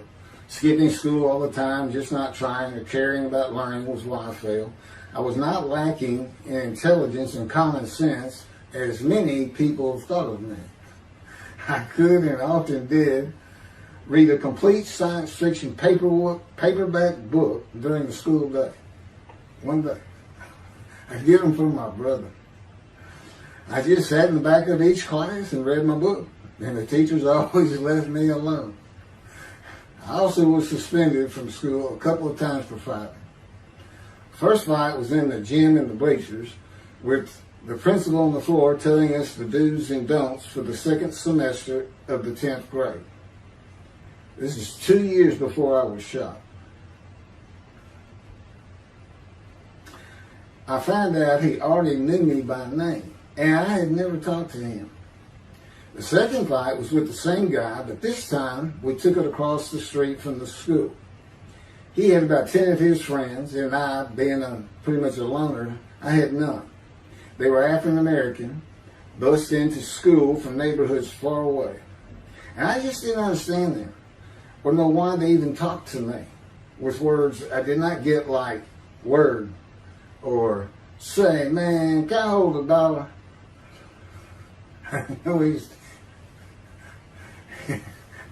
That is what started the fight in the bleachers.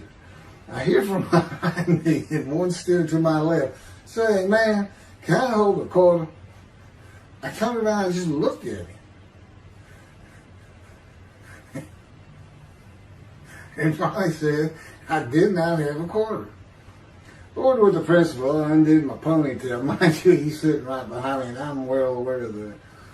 And I brushed my long blonde hair and then reached into my pocket for some chapstick for my lips. When I pulled my hand out with the chapstick, turned out I did have a quarter. Then from behind me, I hear saying, "Man, you said you don't have no quarter."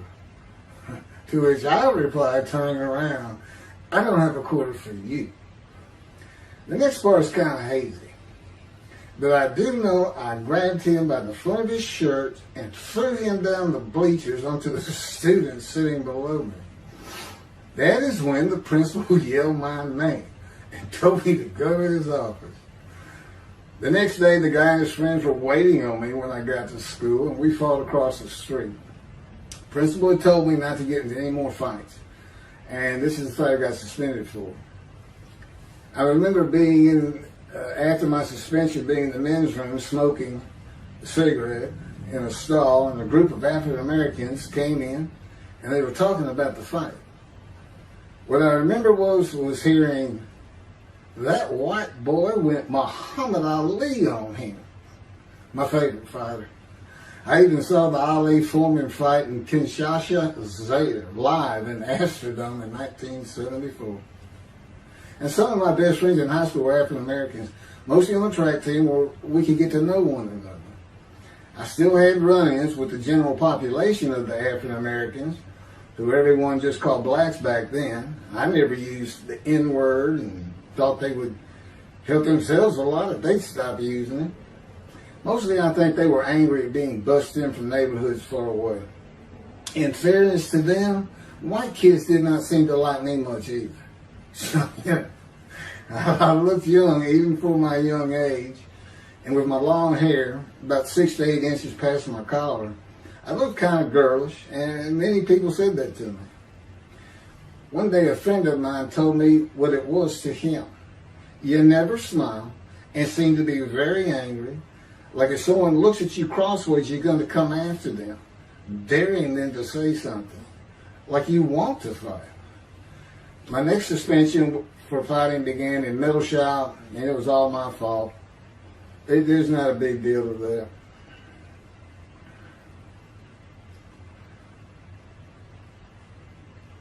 The last fight I was ever in came right before I was gunshot at the ranch.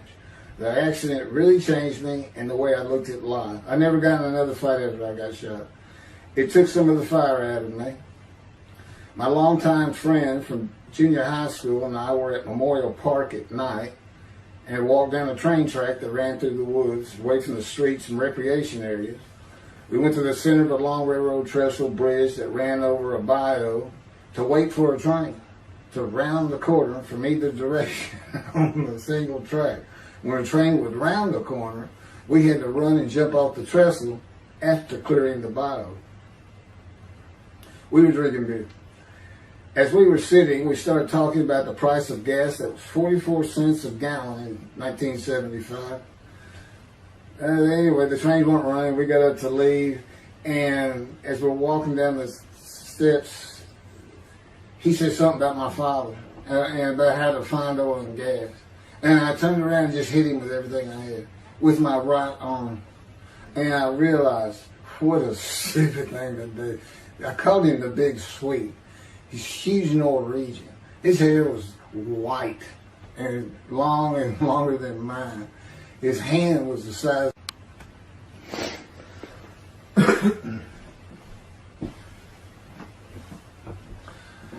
And I had nowhere to run. That was the really dumb part of it. I mean, I couldn't move. I couldn't use my quickness. I couldn't box as I had with the fellow across the street. And he just took one big swing. He's very athletic. Coaches all wanted him on the high school team, but he didn't want to. Football team. And but anyway, he hit me just one time. That was the whole fight. It was just 2 hits. My measly hit with my right arm. I was fast, And I hit him when I wanted to hit him. Well, I say that. I didn't even think about it. But he just about knocked me senseless. I mean, I saw red. And so anyway, that was it for our friendship. We just, although after I got shot, he and I got back together a little bit. But by that time, I had met Denise next door. And I wasn't going to be going out drinking beer at the trestle anymore. I was going to get serious, and that's when I set up my night classes and everything. The big Swede.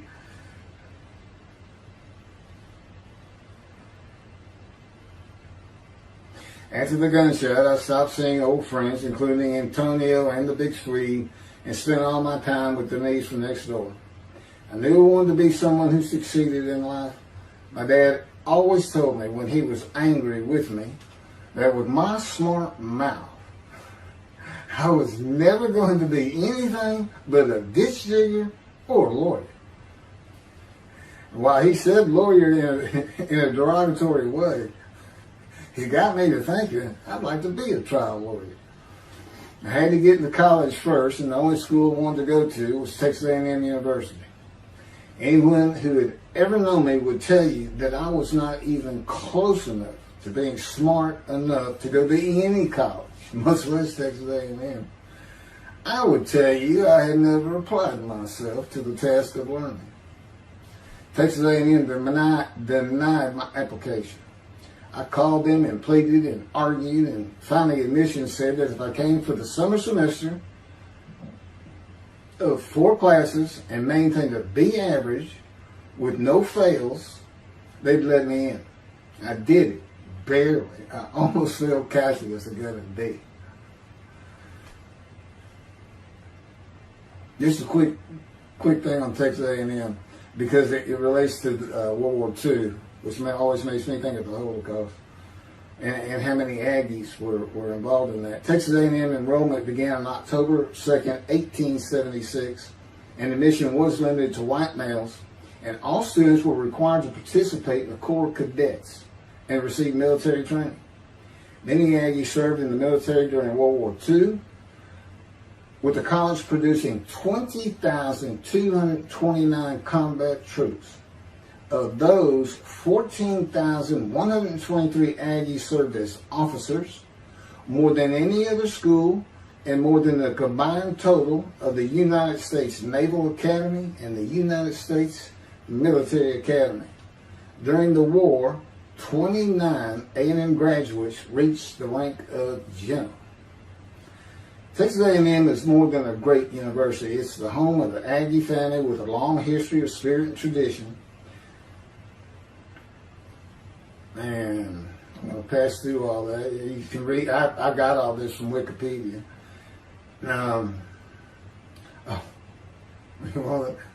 Like Notre Dame, it's a school full of tradition, especially notable at football games and in campus life, drinking beer at the Dixie Chicken. I had a good friend in what is now the Volunteer Corps of Cadets, and we've been shooting pool and drinking beer all night on the weekend, and finally left sometime after midnight.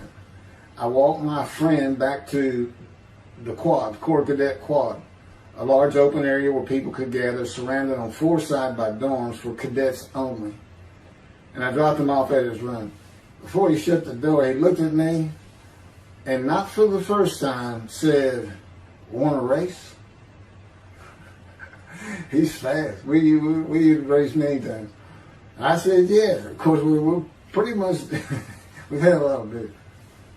I said, yes. And he went to the end of the hall and took off at the other end of the hall.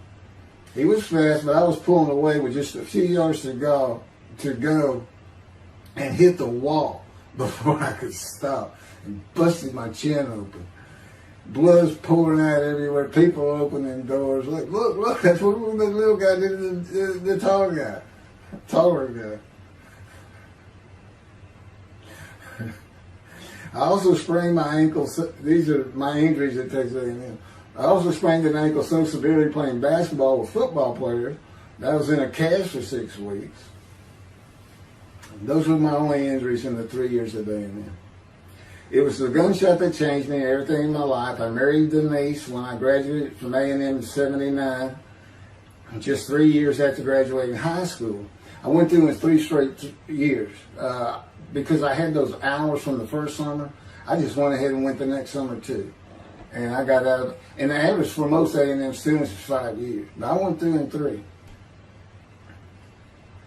And of course that meant I never dropped a class, which also meant I had a low GPA, grade point average. And I didn't realize how important that was for admission to law school. I was denied admission from every school across the nation I thought I could get into. I did not know how my dad knew about South Texas College of Law in downtown Houston, but he made some inquiries and found out the dean was a graduate of Texas A&M. And we're known for helping each other. We set up an appointment with the dean. I told him of my rather intense home life and wayward ways, and that the A&M had given me a chance to prove myself as a capable student. You know, he hemmed and hawed, looked around the ceiling, and gave me the same opportunity A&M had. 4 summer classes, D average, no fails. I did it. I was terrible at chemistry and math, but it turns out I had good reading and comprehension. It's probably from reading all those science fiction books in school. I graduated in '82, and I did great on the bar examination. Keith Ellis McCarty, attorney at law. Who would have believed it? Which reminds me of verse 1 of Isaiah 53. Who can believe what we have heard? That's what any of my friends would say about me getting out of law school. Much less what's happening today. You go find somebody that knew me in high school, they say, who? Oh, that can't be true. Get out of here. I know him. Forget about it. Chapter 5. 27-year headache. I'm going to pick up with that on another video. And then that'll be it. Some general comments. 5 and 6. I'm not sure what 6 is. Yeah, 27-year headache. I'll go ahead and mention God in one of these accidents. And I won't say anything about the dog who took a hard left between my legs. Just about severed my knee, my leg at the knee. I won't mention that. Or hitting the big Swede on the track. Unbeknownst to me, my arm just took off. I wouldn't have hit him with my right arm. The things he has shown me. And getting gut shot. Yeah, I think I would have figured out, you probably shouldn't be hanging out with this fellow anymore if you're going to be talking to his ex-girlfriend for another. Little things like that, he controls my perception. Little things like that in my life to make sure I am the man of Isaiah 53. If anybody thinks I'm going to back off saying that, they're wrong. I have been through too much. My whole life is dedicated to this time, the day of the Lord. As a matter of fact, what about my day? That's right there. What about my day? Well, he said, well, first of all, God's speaking with you and living with you. Most people say that's pretty good. I said, yeah. But anyway, here's something he's promised me that he lets me check out all the time. And I'm going to put on the screen.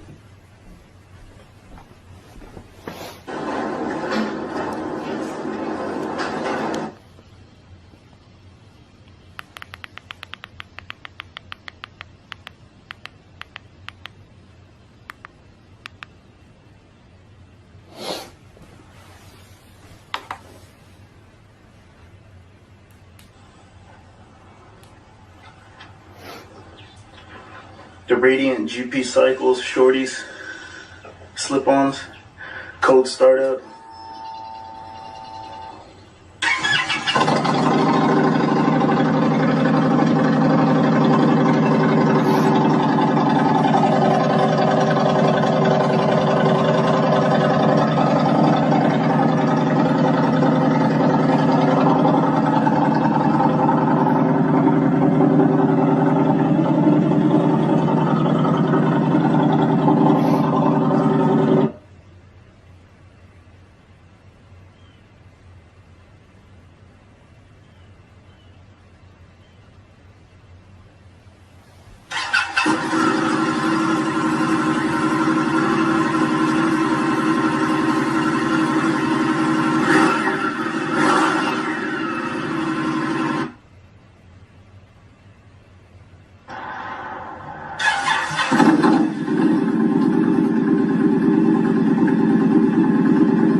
27-year headache.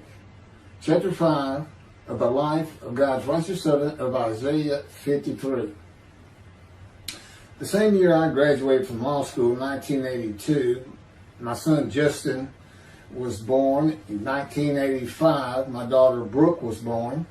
And in 1988, my youngest child and daughter, Laura, was born. I was making good money, though I expected a lot more, in my first job with a law firm that specialized in collections. I also tried my first civil case, which, while working there, which was a nerve-wracking event, first trial. The first day I entered the courtroom, the judge asked me if I was a law clerk. I had a very youthful appearance, though I was 28 years old, not 20, common age for a law clerk.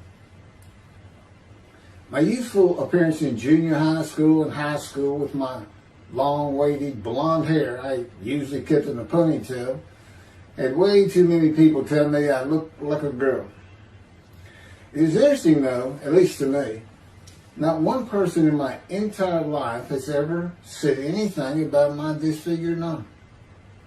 I must have looked like a girl who would beat on you if you did it. When I got mad, there was no hiding it. You could see it in my face and hear it in my words. When I was 28, Brooke was born. I tried my first civil case, and the bane of my existence on earth began. A never-ending headache that I generally thought to be associated with post-traumatic stress disorder. I had terrible nightmares from my youth, but now I seem to have begun grinding my teeth, causing the temporal mandibular joint, TMJ, to ache terribly during the day, and the whole side of my head, the muscular, I don't know what you call it, but underneath the skin of the skull was always real tight, a tightening of the muscles. It was difficult to even talk to people at some points. For 27 years I had that headache. I tried everything. Even surgery on the TMJ, and another surgery where the doctor severed my upper jaw and then trisected it from my skull and spaced it to fit my lower jaw. All to no avail. I could not stop the nightmares and the grinding of my teeth. Mouth guards helped my teeth, but the pressure was still there. I literally feared going to sleep. I didn't want to wake up the next day sometimes because I knew how bad the pain would be there again. It completely ended my dream of being a trial lawyer. So I got an associate position in an oil and gas firm and began learning how to prepare title opinions for oil and gas companies on tracts of land they plan to drill on. Basically, a title opinion is you start from sovereignty, which is when the state granted the land to someone, usually great, large tracts of land. And from there, you get parceled out and cut up. And I'd be chasing one small tract within a very large one almost 200 years ago in the early 1800s. And I would have to create genealogical charts of heirship, for people who died without a will. And I had to know who the family members were. And I got very good at it. And I really enjoyed it. I'd go to small towns throughout Texas and into their courthouses where they would keep all the records of every transaction, of every piece of land in the county. But anyway, there's an awful lot to it. I do go into it in some detail in the book, but I'm not going to for this video.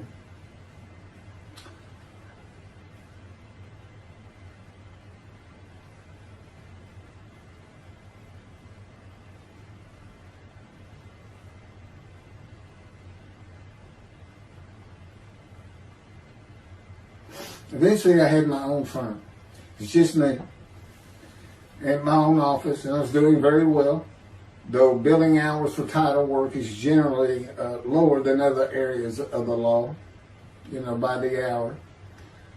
But I had also been involved in multi-million-dollar sales of production between oil and gas companies, probated wills, prepared affidavits of heirship, worked with landmen to fix title defects, appellate work, including arguments before justices, plea bargaining criminal cases for defendants, and anything else that came my way. Then it all stopped, and once again I was fighting for my life in 2001. This is chapter 6, skin, colon, and lung cancer. Oh, just God would have me tell you, he gave me those headaches. When he came to me, I stopped having nightmares. He provides my dreams for me now, and often as a learning experience. But the grinding of the teeth, everything stopped, and I thought it was just because I wasn't having nightmares, and took away any symptoms of PTSD, for which I was receiving money from an insurance company for disability, partial disability, and that went on for about 7 years. Then one day we're out walking, year 7 of 13, and I had that headache. It just came, and I just stopped. And I said, "You got to be kidding. You did not give me those headaches." He said, "Yes, I did. It's necessary. You are considered the suffering servant of Isaiah 53. You had to suffer your entire life until you're suitable for my purpose," and that includes fitting every verse of Isaiah 53. At that time, I had finally read it, 7 years into all this. It was about year 2, I think. But yeah, he did. And, I ended up taking painkillers left and right and drinking with it, as so many people do. I was able to maintain, my life, my work, and everything, but it was enough to put the strain on my marriage that I pretty much blamed myself for it. And I told him I did it. That's the only time I got hot. Disfiguring me, gut shot, those things, they didn't bother me. But I said, you hurt my children terribly with that, because I became a bad father. I wasn't the father I could be. They love me and I love them. We don't have any serious risks. They're off living their lives and they're all doing great.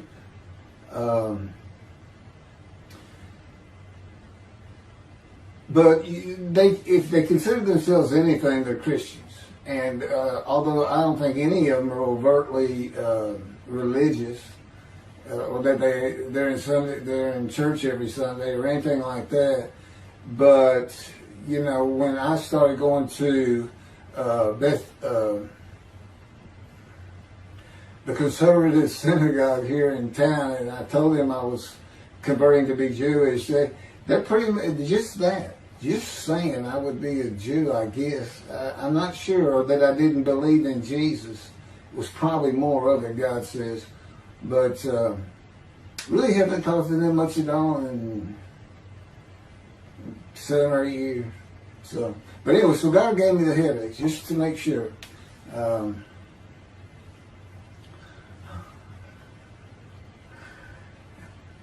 Anyway, I was married to Denise for 18 years, and we divorced in 1997 for irreconcilable differences. We agreed that she maintain custody of the children.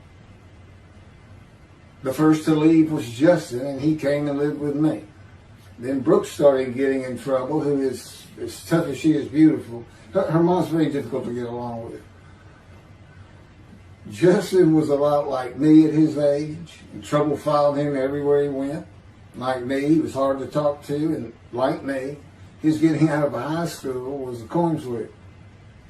He's doing great. He learned the oil and gas landman business, and I helped him out as much as I could, and friends of mine helped him out even a lot more. And he's very successful now. Married, no children. Laura's married, no children. She's got a great job. And Brooke is married with 2 children. I have 2 grandchildren. Long life, see his children. You'll see what I'm talking about, long life, when I get to the lung cancer that God chose to crush me with. Something had to be done, and to make matters worse, Denise had met a man and they were going to get married.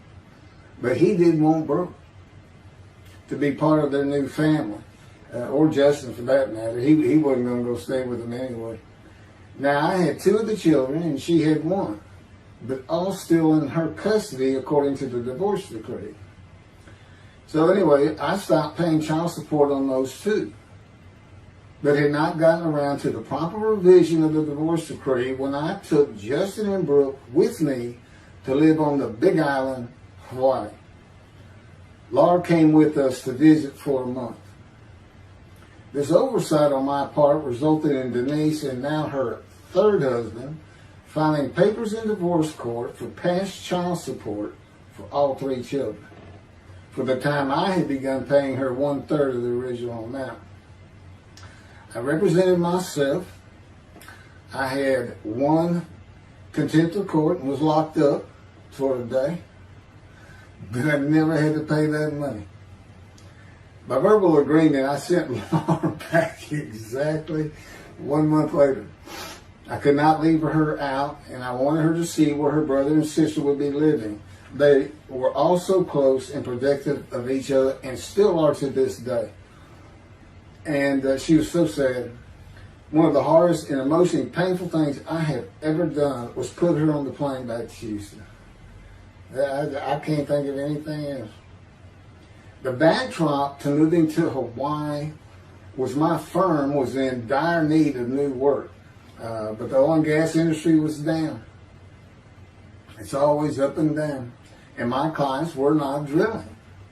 A landman I knew called and said his sister in Hawaii, a brilliant eye doctor, but not a good businesswoman, needed help resolving creditor issues stemming from her new offices and equipment purchases.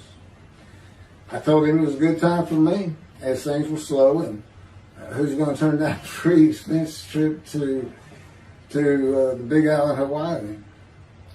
So I went and took care of everything without charge, but of course everything was paid for.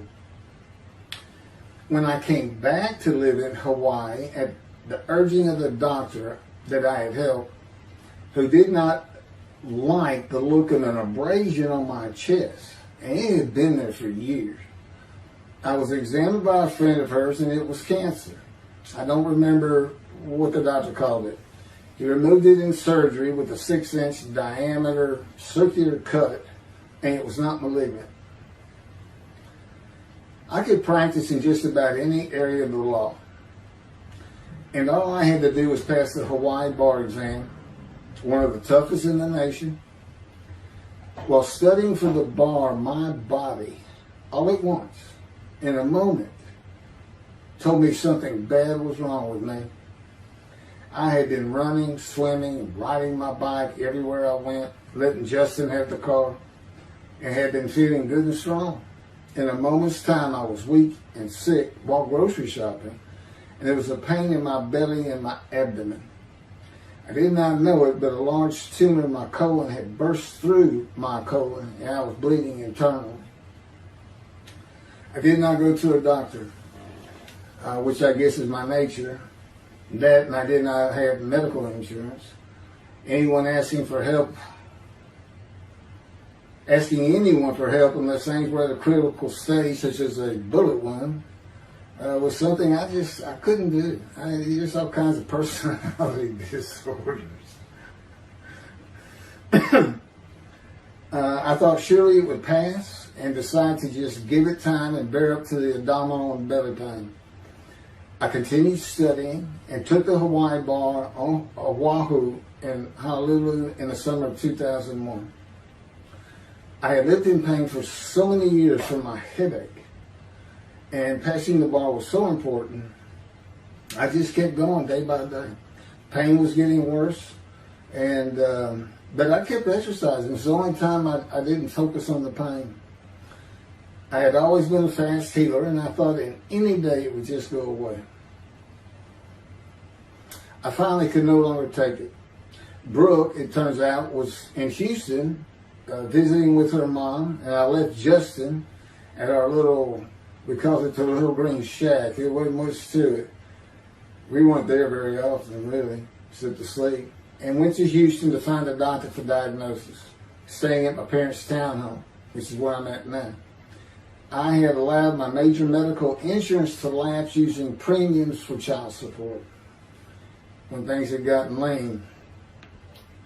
I just needed someone to tell me what was wrong. I would find a way to take care of whatever the diagnosis was.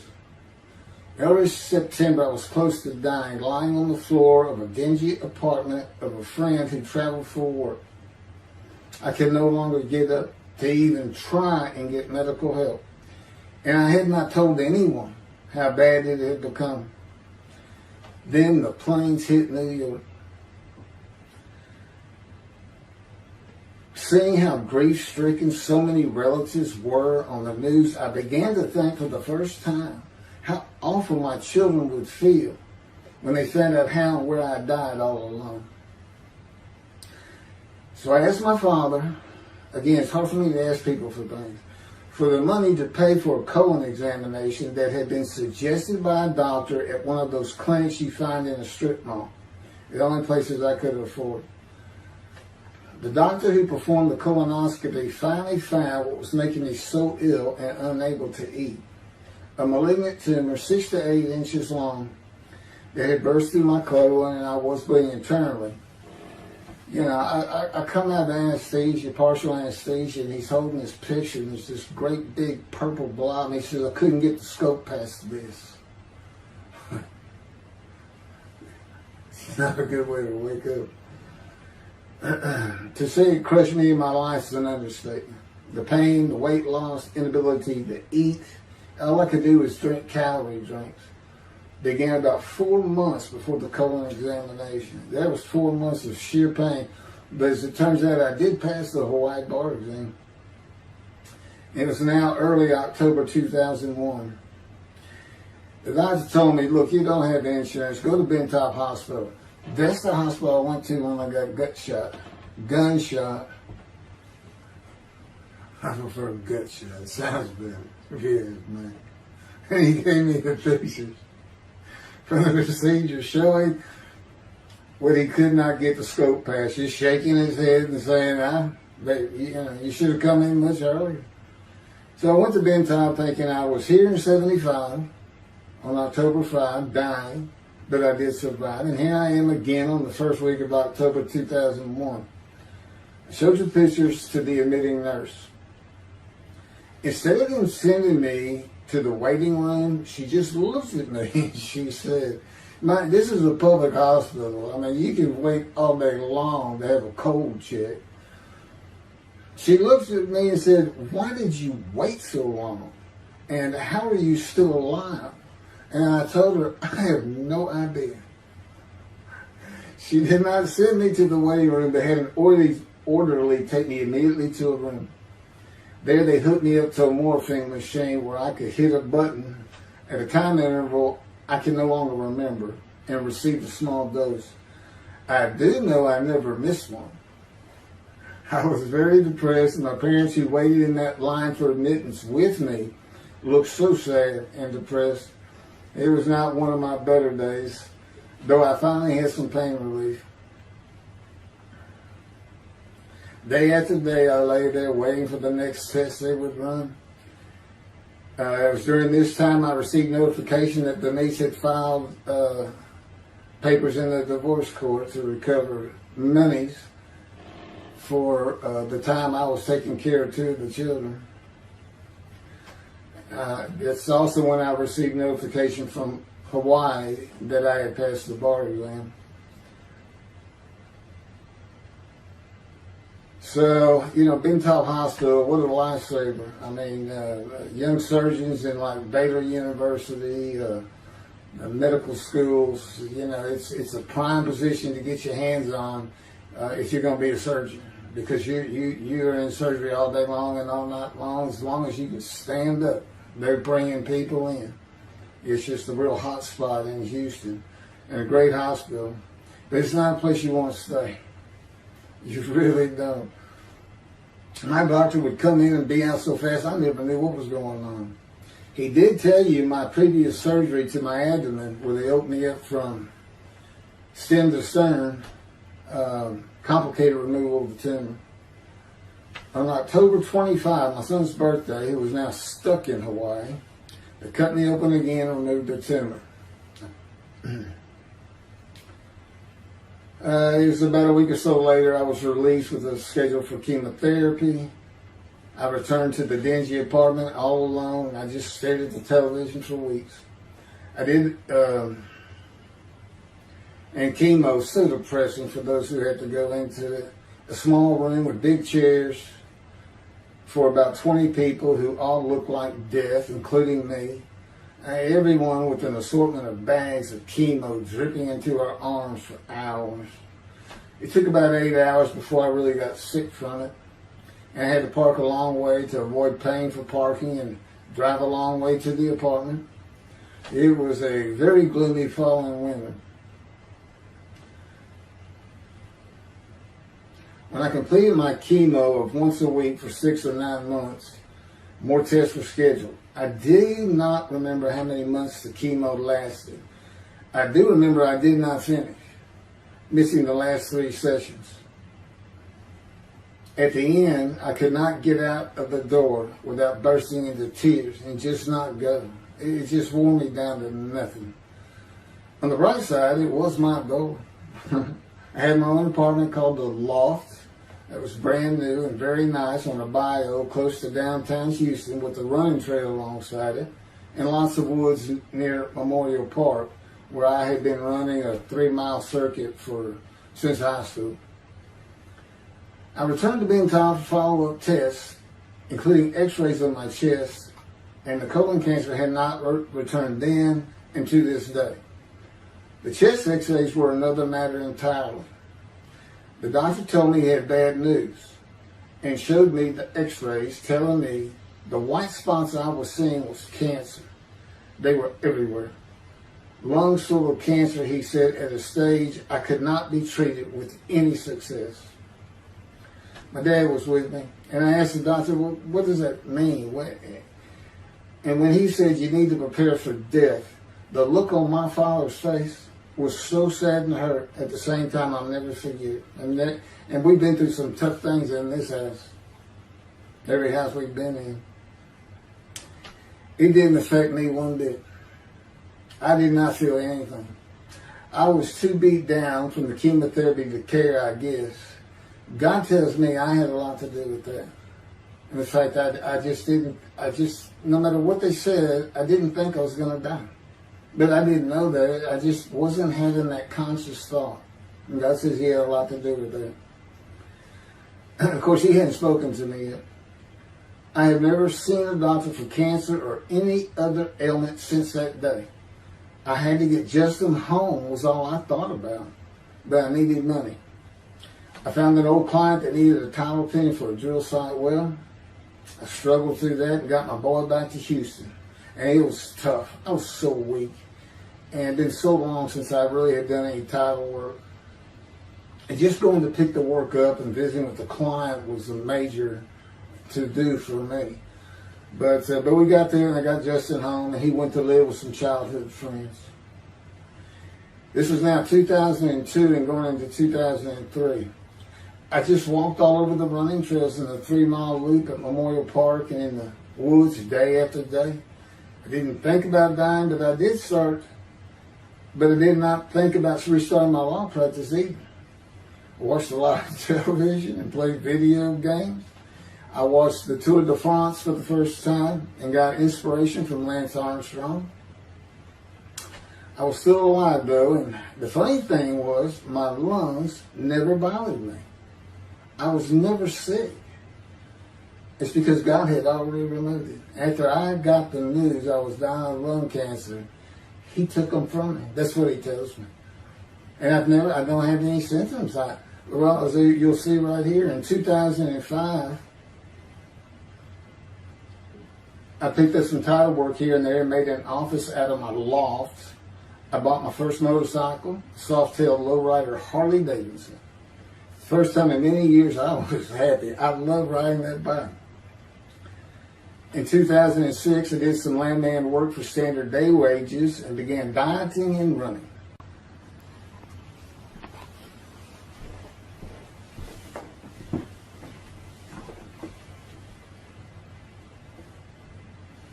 Once again, my camera only goes for 29 minutes and 59 seconds, and I'm gonna back up just a little bit. In 2006, I did some land work for standard day wages and began dieting and running. I had never been a swimmer in terms of training for it.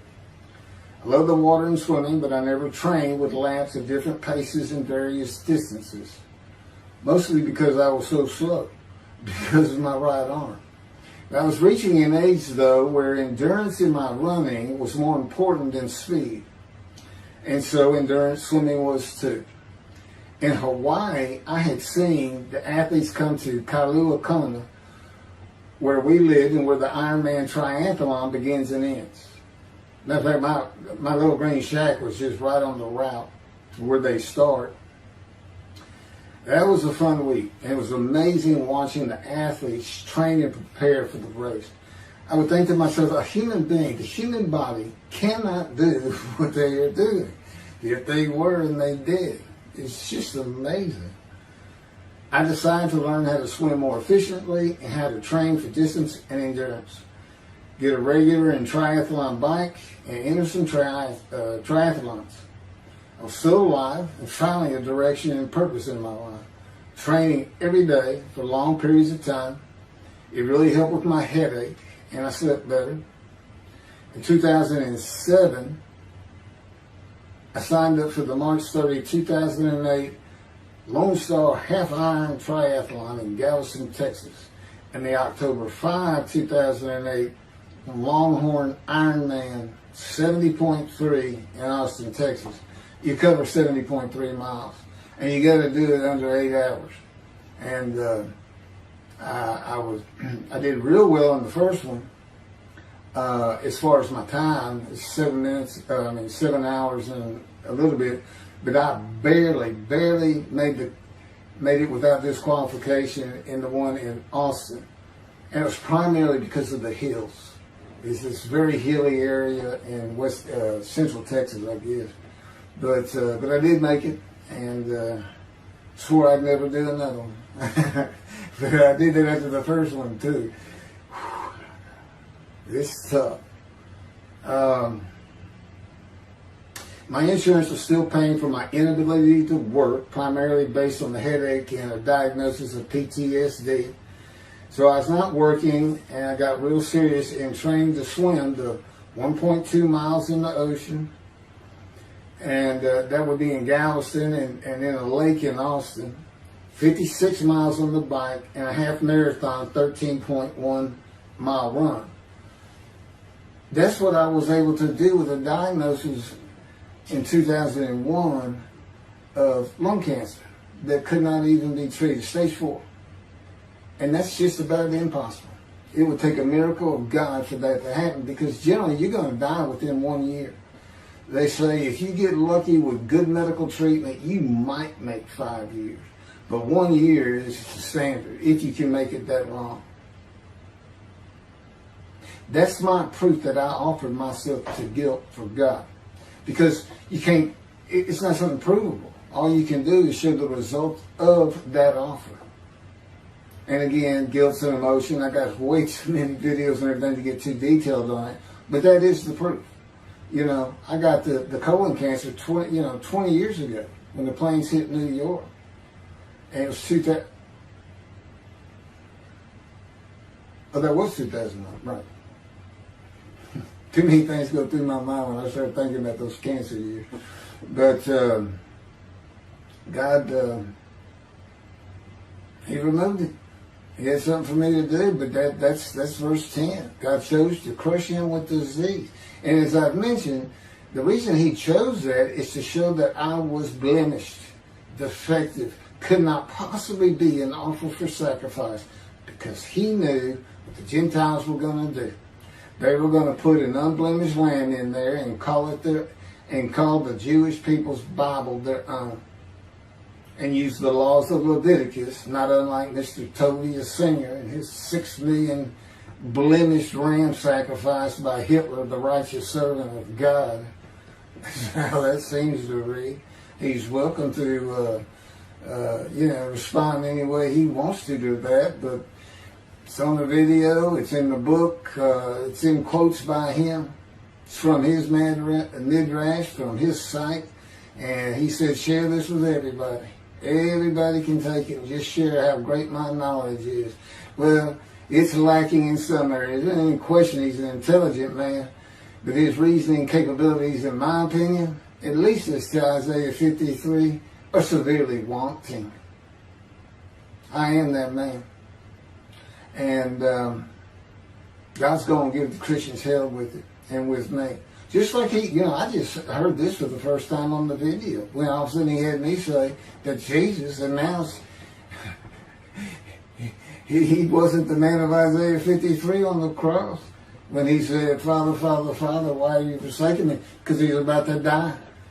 In Isaiah 53, who he thought he was, and he's not, who he didn't fit the verses, but he thought he was supposed to be exposed to death, but given long life. So boldly he goes into the Roman Jerusalem and gets himself taken up. He's not worried.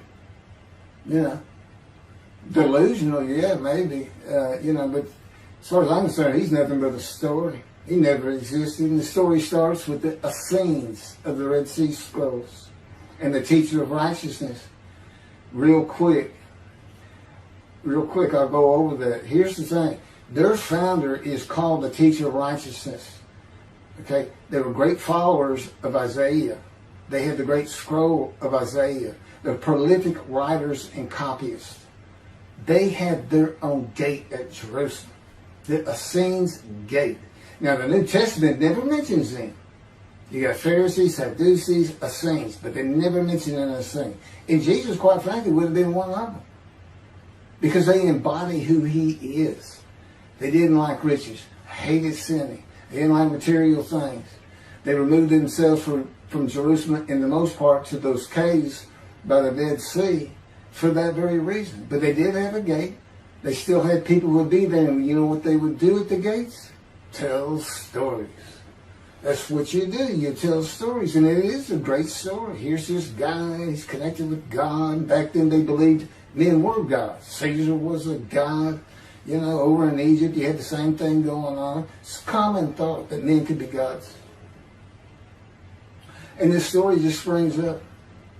And there didn't any question. They'd have gone and questioned it. I mean, they're sitting right front and center in Jerusalem. You think they didn't hear about this man walking on water, raising the dead, feeding 5,000 with 2 fish and 5 loaves? Turning water to wine. That alone, Rome would have said, Caesar would have said, he does what? He turns water to wine. Bring him to me. Don't touch a hair on his head. You don't kill the man who turns water to wine. You send him out with your armies. Make your men happy. It's there's so many ridiculous aspects to it. Most particularly, God performed a human sacrifice for the sinning Gentiles. He's left the sinning Jews for the sinning Gentiles. But he gives them an out, these Gentiles, not his chosen. He gives them an out. I know, I'm going to kill my son for you. So that you'll be forgiven of violating my commandments and laws. If anybody knows God, and the Jews do, and I know him like nobody's business, that's not him. That's not him. I mean, he told the Jews, I'm never going to leave you, but I will punish you. Now, that's him. That's him. And he'll put you through hell just to make you a better person, a better people. And he has no plans of changing that. He's not going to change the minds and the thinking of billions of people to make them love the Jew. He's just not going to do it. And the practicality is, he didn't create man for him to even be able to do that. Now, he could have created humanity where he could do that. He could change the mind of everybody at the same time. But I'll tell you on this, he's been working on my mind for 13 years.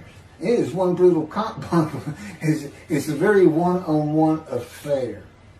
Now, he says, now, I could just kill everybody. I mean, that's easy enough. That's easy. I could just kill everyone. But he said, that's not, it's all about this. You got to know how to read the Bible. It's written for antiquity first and the Dark Ages, and then the Age of Enlightenment. I mean, basically, he's saying you've got to go back over it. You've got to check these guys. You got to check Rambam and his speech. God's going to make the world speak Hebrew, or they will be the pure speech. You got to check some of this stuff. And I read Rashi's. I went through his Isaiah 53 Midrash, and all I can say is very unimpressed. I've seen what he has to say in Malachi. He didn't pick up on any of this. He didn't know what the angel of the Lord is, the angel of the covenant that you desire. He doesn't know how Moses goes by a burning bush that's not consumed. The angel of the Lord is in there and God speaks. I do. To me, it's just like, well, you just get some basic concepts and, all of a sudden, and quite frankly, it'll open up the scripture to the Jews. They can put the Talmud aside for a little while. But I will say this. God says, if you can study it, study it. There's all kinds of great things in it. Just be real careful about what you teach from it. And it's useful for heaven. If you like to talk about Talmud as a scholar with other Jews who may very well be in a scroll of remembrance with you, you can meet up with them. You'll see them in the meeting places, have them over to your room. Y'all can watch the new earth being created and the new peoples of God chosen, and watch the evolution of the chosen people. And humanity, the same as this one. God says, why would I change it? Why would I change it? When I did it, it was perfect. And you can tell Mr. Singer that the evolution that he's talking about, where all of a sudden the world's going to love the Jews, been going on for over 3,000 years, and it hadn't even. And today, anti-Semitism's up, and David is here. It's not going to happen. Thank you very much. I will be doing. Was that 5 and 6? Yeah, that was 5 and 6. Now the book picks up at chapter 7. It's on a video when God first speaks to me. And it's very interesting. And we'll still be putting some videos out. But I've pretty much covered all the major material. Everything from Isaiah 53 and the day of the word, Lord. There's a few more things. And it's a better read than it is a video watch. But, for those who like to read. But it's covered very well in these videos. And now that I put in the personal part in, which is to show how I fit Isaiah 53, and you see the difference in my life. Now that's a life of suffering. That's a life of pain. That's a life of familiar with disease. They say, gee, well, he died on the cross. He was scourged. He was scourged and this and that. Do you know how much he suffered in his life? I mean, he's not even in the conversation as a man of suffering. He's not in the conversation. Thousands and thousands and thousands of people died horrific deaths back then and by crucifixion. It's not the only one. This is descriptive of a man and his life. So you can find him, identify him. And what did he do? He never suffered. He was never sick, ever, until the last day of his life. He's 30 years old and he's got one day under his belt of pain and suffering. To me, you're not even in the conversation. I mean, that's nothing. That's not even suffering. That's just, you had a bad death, sorry. You got whipped first. You got whipped. One gospel says the scourging was an open-handed slap to the face. Now, the other three do say scourge. But then you see, and then every movie you see, he's carrying that cross. He's all whooped up and bleeding, this and that. He carries the cross in one gospel only. In the other three, it's carried for him. And then he's on the cross, and what does he do? Father, Father, why have you forsaken me? And then the gospel says, one of them, and then he gave up the ghost. He gave up and died. I laid in the back of an ambulance for 8 hours, doing everything I could in my power to stay alive. Just gave up the ghost. There's another video where we make that a little bit more humorous. Anyway, thank you for listening, and I guess that's it. Thank you.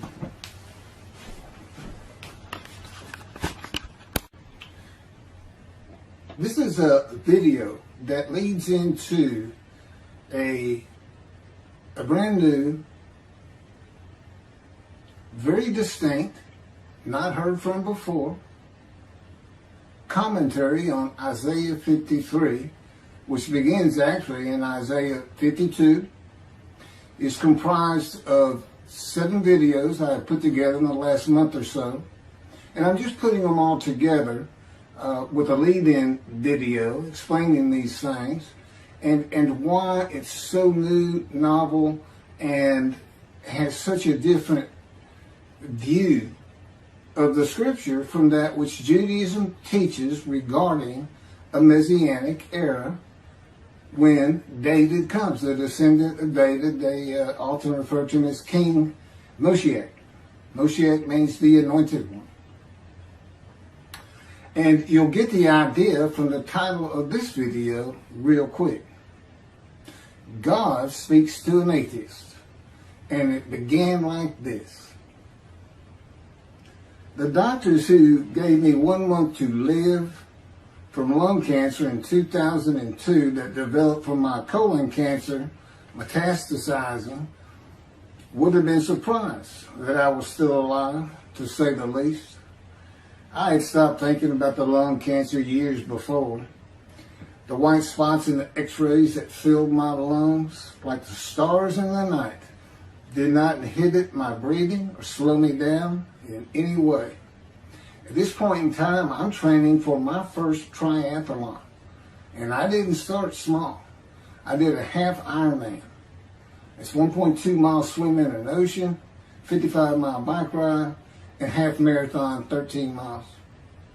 They call it the 90.3.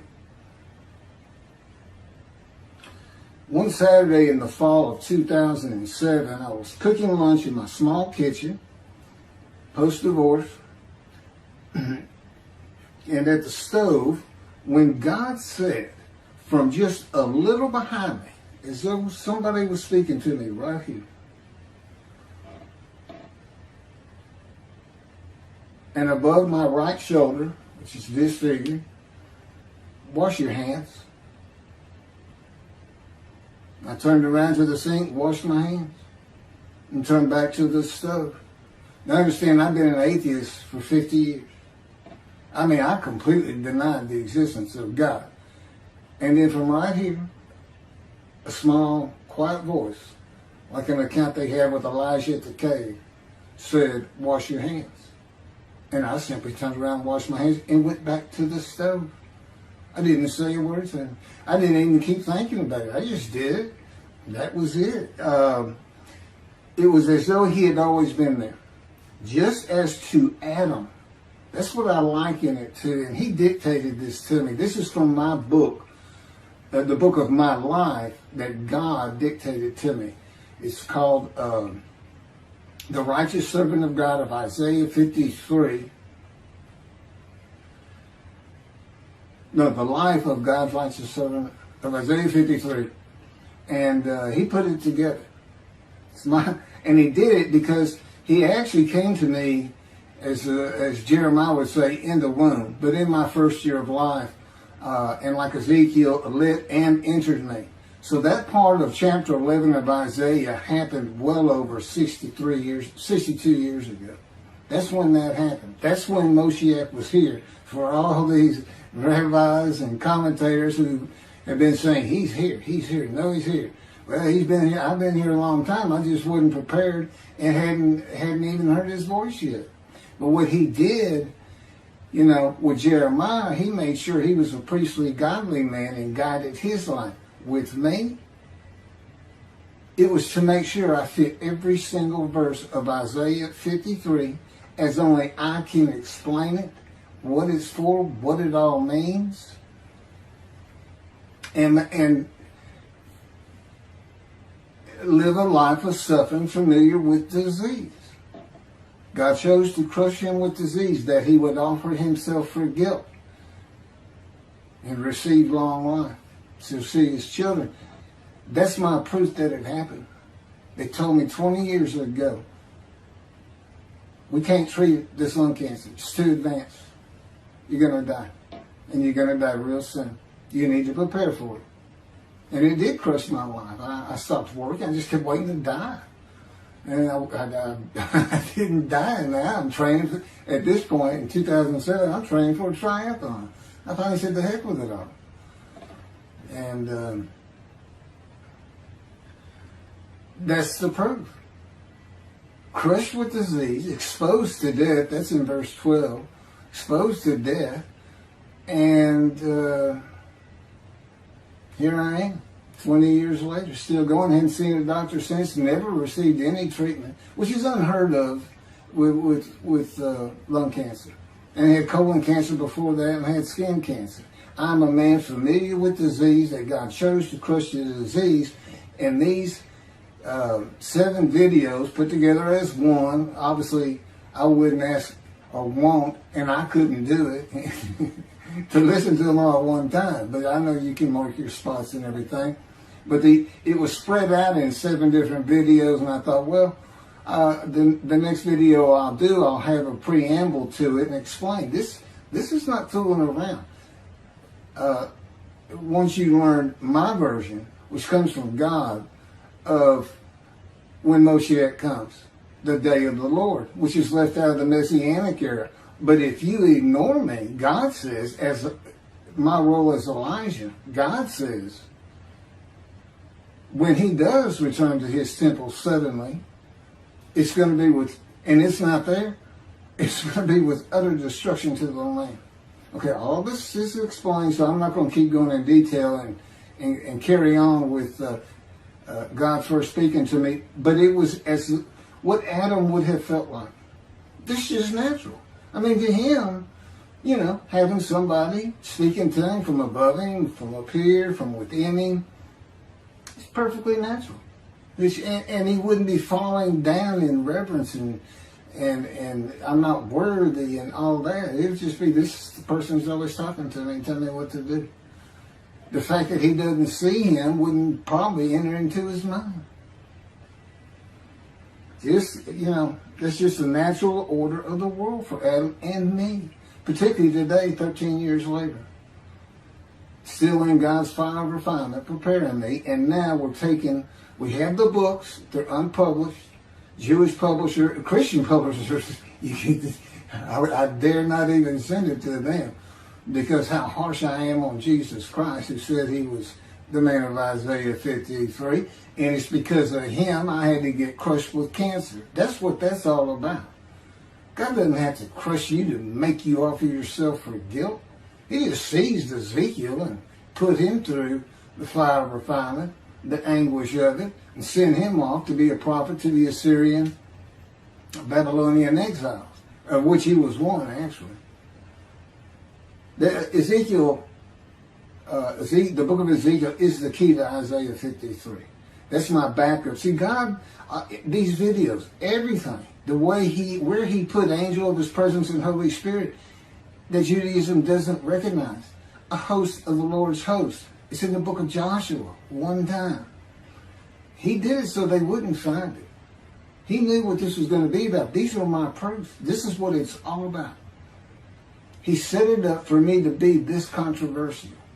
You just got to take the Messianic era of Judaism and toss it out the window. And you'll understand why, when God has me explain it to you. He controls everything I do, think, and say. Finishing preparing lunch and ready to watch a Texas A&M football game, I headed to the living room and God said, get a napkin. I turned back to the kitchen and got a paper towel. Sitting on the couch from about the same place. Sitting on the couch with the television on and my plate in my lap, God said, get your TV tray. I got up, set my TV tray in front of me and placed my plate on it, began eating and watching the game. That night, I was in bed reading a book. From the doorway, God said,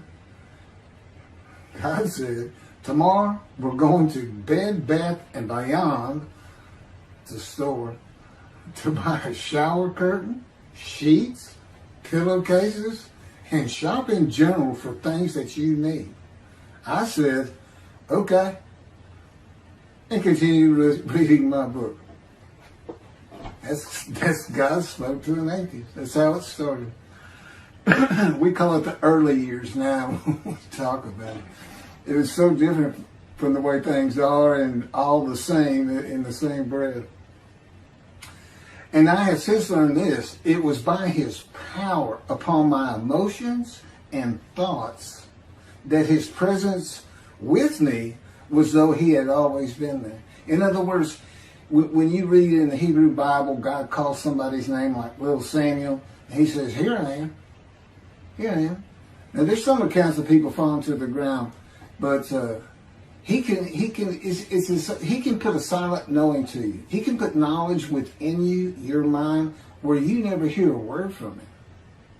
In other words, put into your mind, the God of all creation is about to speak to you.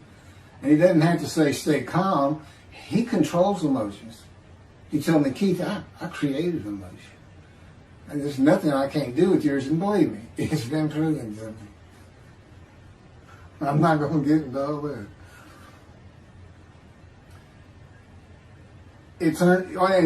This story goes on. It turns out he had been like Jeremiah from the womb when he passed by that.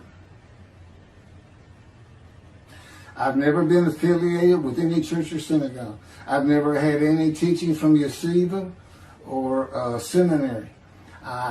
Throughout my life, I did not. Let's put it this way. I was the actual opposite of Jesus Christ. Actual opposite. I'm a sinner. You know, I mean, he took me back. He said, look, you know, because I said, well, I wasn't that bad of a sinner. What? He said, really?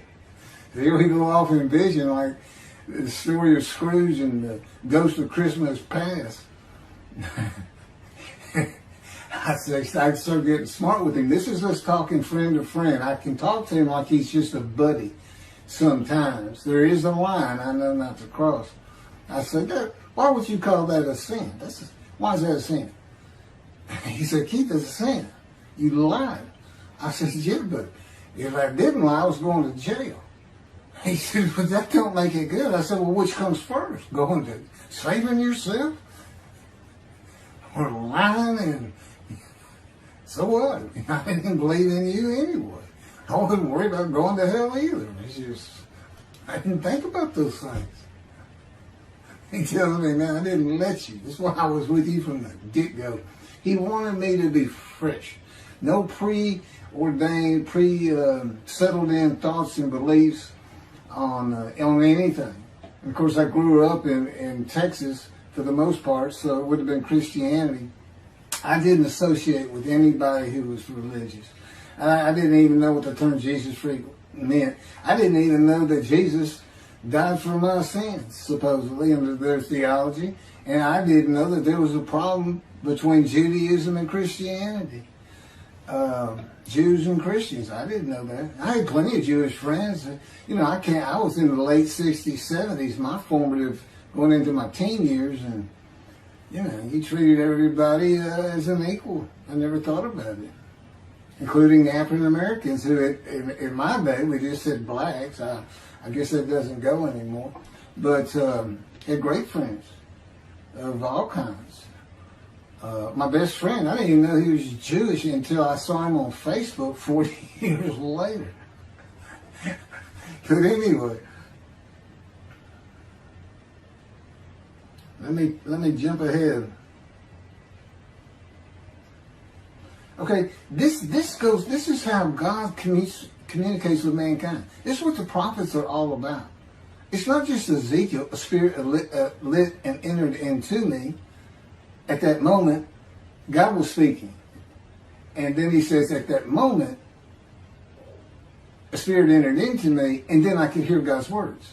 So he's saying, and that means God is in his spirits. And it's just imagine the presence of God is his mind, and it is composed of elements of the unseen realm that we can't understand. And spirit he created, and the angel of the Spirit, the Holy Spirit, he created. But that's completely different elements. His presence is different from God's presence. But they're like big clouds. And they can float together and be as one cloud. Okay, that cloud is what descends upon you. They are within me and without me. If this audience, was in a room with me, they would envelop you all around you. You'd be in the presence of God. The difference with me in that room is that cloud engulfs me, flows through me. It's within and without me, as though there's no break because of my physical structure. My little spirit is a little cloud that also drifted in. That's what it is.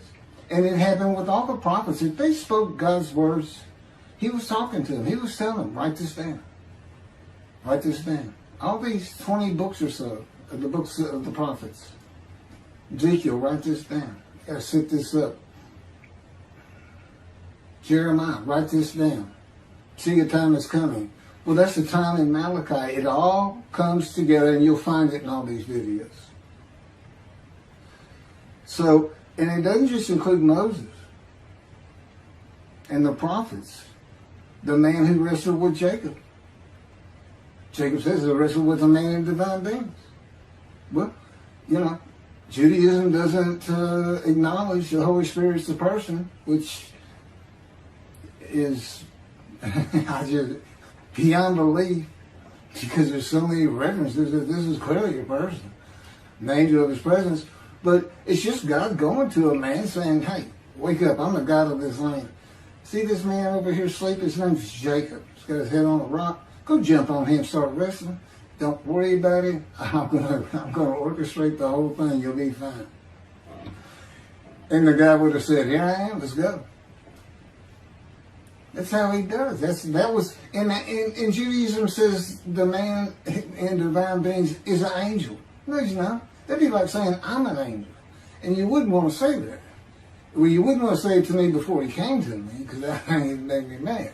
But I had a hell of a temper, just like Moses did, and like Ezekiel did.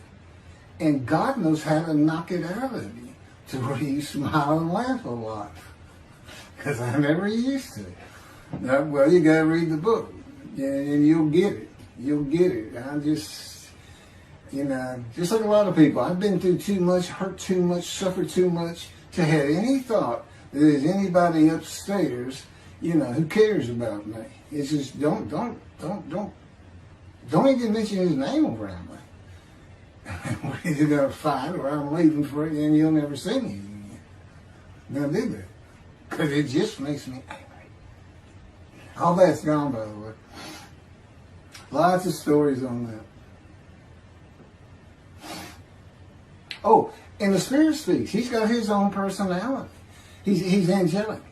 He has a very childlike voice, and he's just nothing but a ball of humor. He didn't ask me to say he's the greatest comedian of all times of the universe. And he's just a joy to talk to him.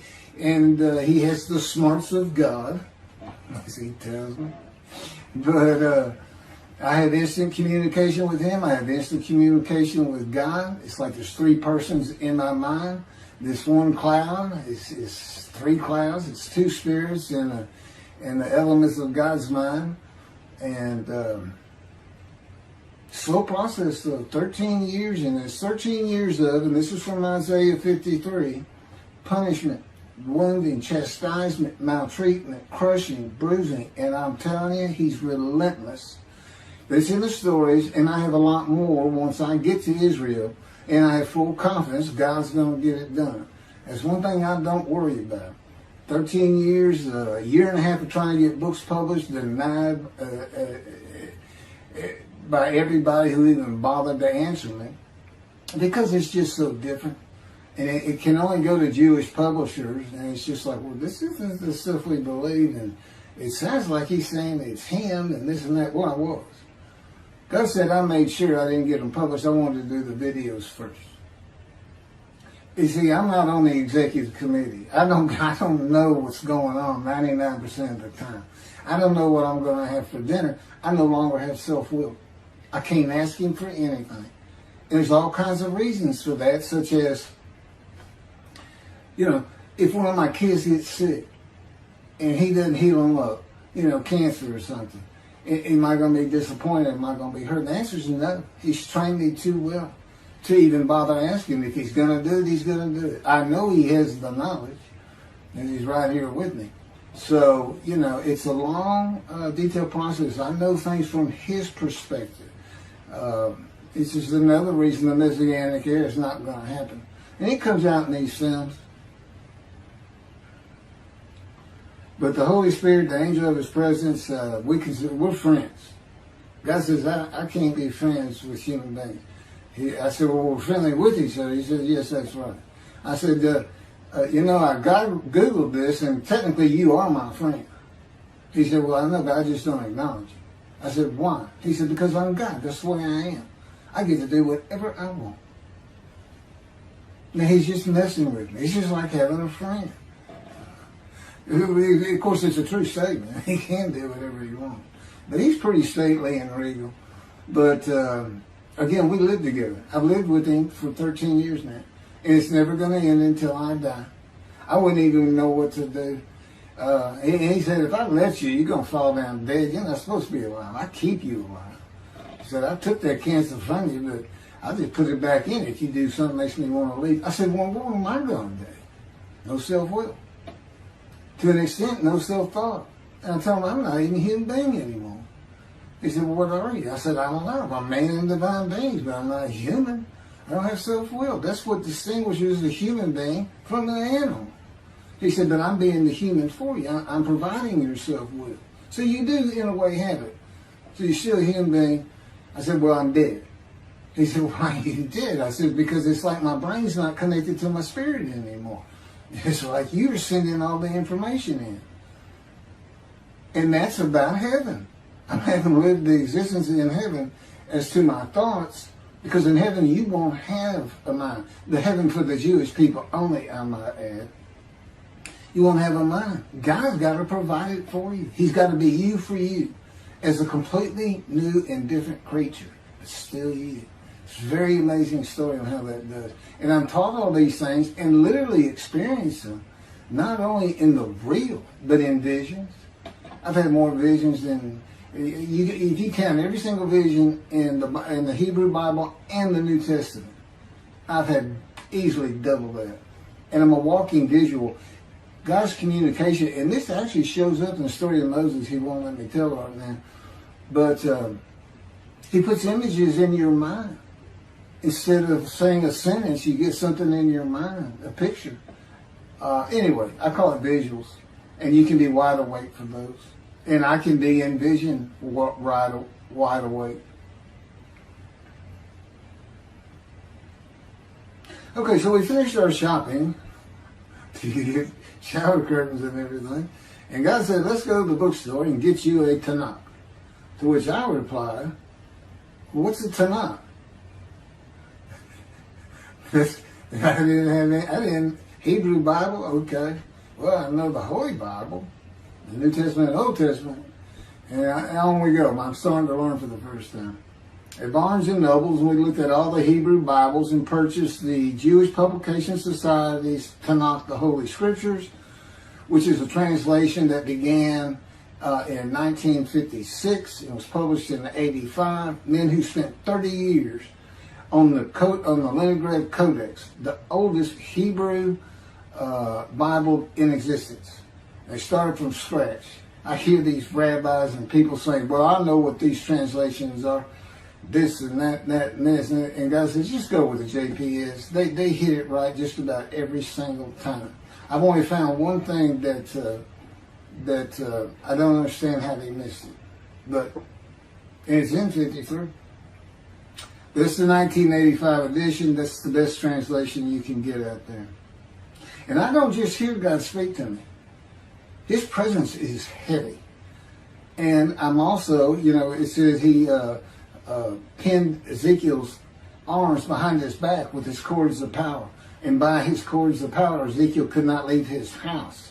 That's in Isaiah 53. He took him from the land of the living. Took him from society.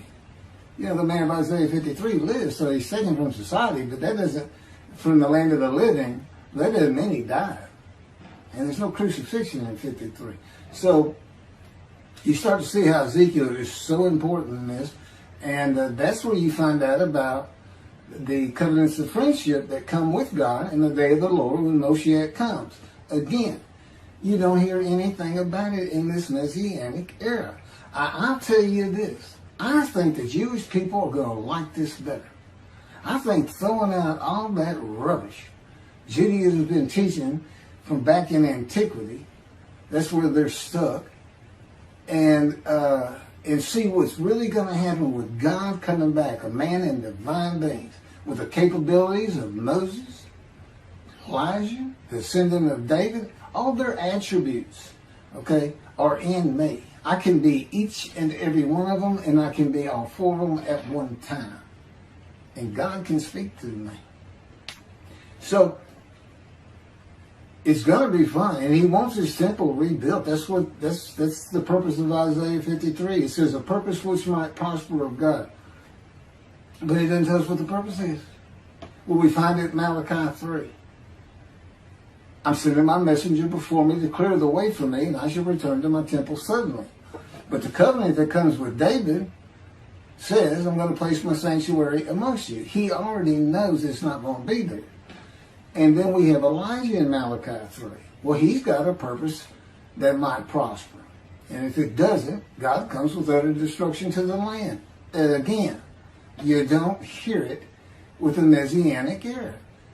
Utter destruction to the land. There's 7 million Israeli Jews. How can you not read that and go, that sounds an awful lot like I'm going to raise up armies against you? How can you just ignore that?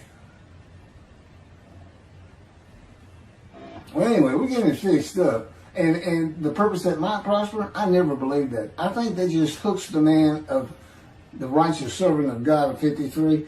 I think that puts him with, he's got the same purpose as Elijah. Elijah is supposed to bring the families back together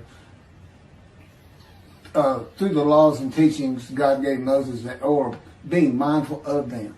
That's the new covenant. It's an amendment. It's an amendment that also has a new inclusion of sin forgiveness. Over the last 63 years, God's presence has resided in Texas, Louisiana, Florida, and Hawaii. And he is more than ready to return to his land, Israel. Because wherever I am is where his presence is, and those are all the different states I lived in over this time period. Wherever I go. As a matter of fact, if you see me in Israel down at the old city or down at Tel Aviv, you can turn to your friend and say, hey, I know where God is. I said, really? I thought he left. Some people say he died. He said, no, you see that guy over there? He's all around that guy. And some say inside too. That's what it's going to be like. God says, when we get to Israel, we're never leaving again. I said, I wanted to see Great Britain. He said, it's like, did you just ask for something? I was like, oh. Yeah, that's good. I hope I fry if I hit the border and cross over. I hope I just burn up, burst in a combustible flame. But anyway, that's where he wants to be. And I'm I'm assured he's going to get there. This purpose that might prosper, again, I think it just shows the purpose of the righteous servant and a purpose of Elijah, because he knew I was going to be teaching. There's only, in the day of the Lord, as you would imagine, he wants to have all the prophecies fulfilled, be done with the prophecies. And there's only a handful, 4 men to come that we've never seen. The descendant of David, prophet like Moses, Elijah, and of course the righteous servant.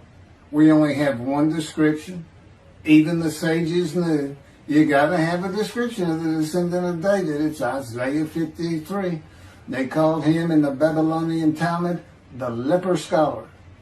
You'll see me referencing it on just about every video. In other words, I'm saying, look, it's not Jesus, it's not the people of Israel as taught today. It's this guy from the Talmud that just hadn't come yet. You just didn't have a man that fit the description. Well, you do now. And 2 covenants. The friendship covenant, which is actually in 2 parts, Ezekiel 34 and Ezekiel 37. One part of which is, I'm going to put my sanctuary amongst my people. And the other part, interesting enough, has to do with the land blooming again, which is Jeremiah 31. See, a time is coming, the land will bloom again. See, a time is coming. The cities, after desolation of many years, 2,000 plus actually, will be restored and Jerusalem rebuilt. And the Jews shall never be defeated again. Okay, now we just talked about utter destruction likened to armies being raised. But here it is in this friendship covenant, Jerusalem being rebuilt. If that's done, then you'll never be defeated again. So, you look and you go, well, there's kind of a problem between those two.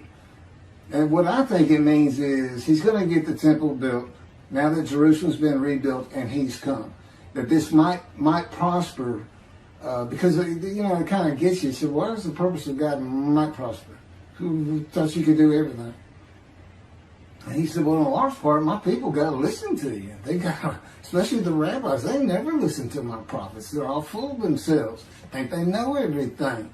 Boy, he starts getting angry. And see, that's not good for me. Because all of a sudden he wants to make me better, which means suffering. You got to keep him away from those moves. I'll tell the Spirit, say something funny. You're the funny guy around here. We talk friend to friend too. Well, anyway, I'm going to let you. There's a lot more, but this story's in my book. Hopefully, after spending time and understanding who I am, that this is here. It's happening. I don't care what the rabbis think or say. Look, I'm a prophet of God. I'm a man in divine things. If I say something contrary to what they think and say and believe, they're wrong automatically. It's a given because God is the one telling me all these things. It's His book. They're wrong automatically. And He is livid that I'm having this problem with Isaiah 53 being the people Israel. Well, it's in the videos, but you ought to see the arguments they really put back before that for Isaiah 53:10 and other verses. Rabbi Tovia Singer, Average Judaism, he went Christian. The Christians went to the laws of Leviticus, animal sacrificial laws, and said Jesus is the unblemished lamb. That's why, and they're using, Leviticus, where you could offer a lamb and for unintentional sins, but nevertheless, they turned it into he was a human sacrifice, which he says himself. He says, God no longer wants bulls and goats for sin. He prepares my body for sacrifice. It's human sacrifice, and God made the sacrifice to Gentiles so they didn't have to obey His commandments and laws. From an atheist who comes in with no religious background, I read that and I look up face to face with God wherever He is at that moment, and I say, you got to be kidding me. People believe this? He said about 2 billion right now. So I'm not going to bother trying to tell you how many there's been in 2,000 years. God made a human sacrifice to me so I can go to heaven and I can go kill somebody if I want to. I can go rustle. I can go beat my wife and my kids. I accept Jesus again.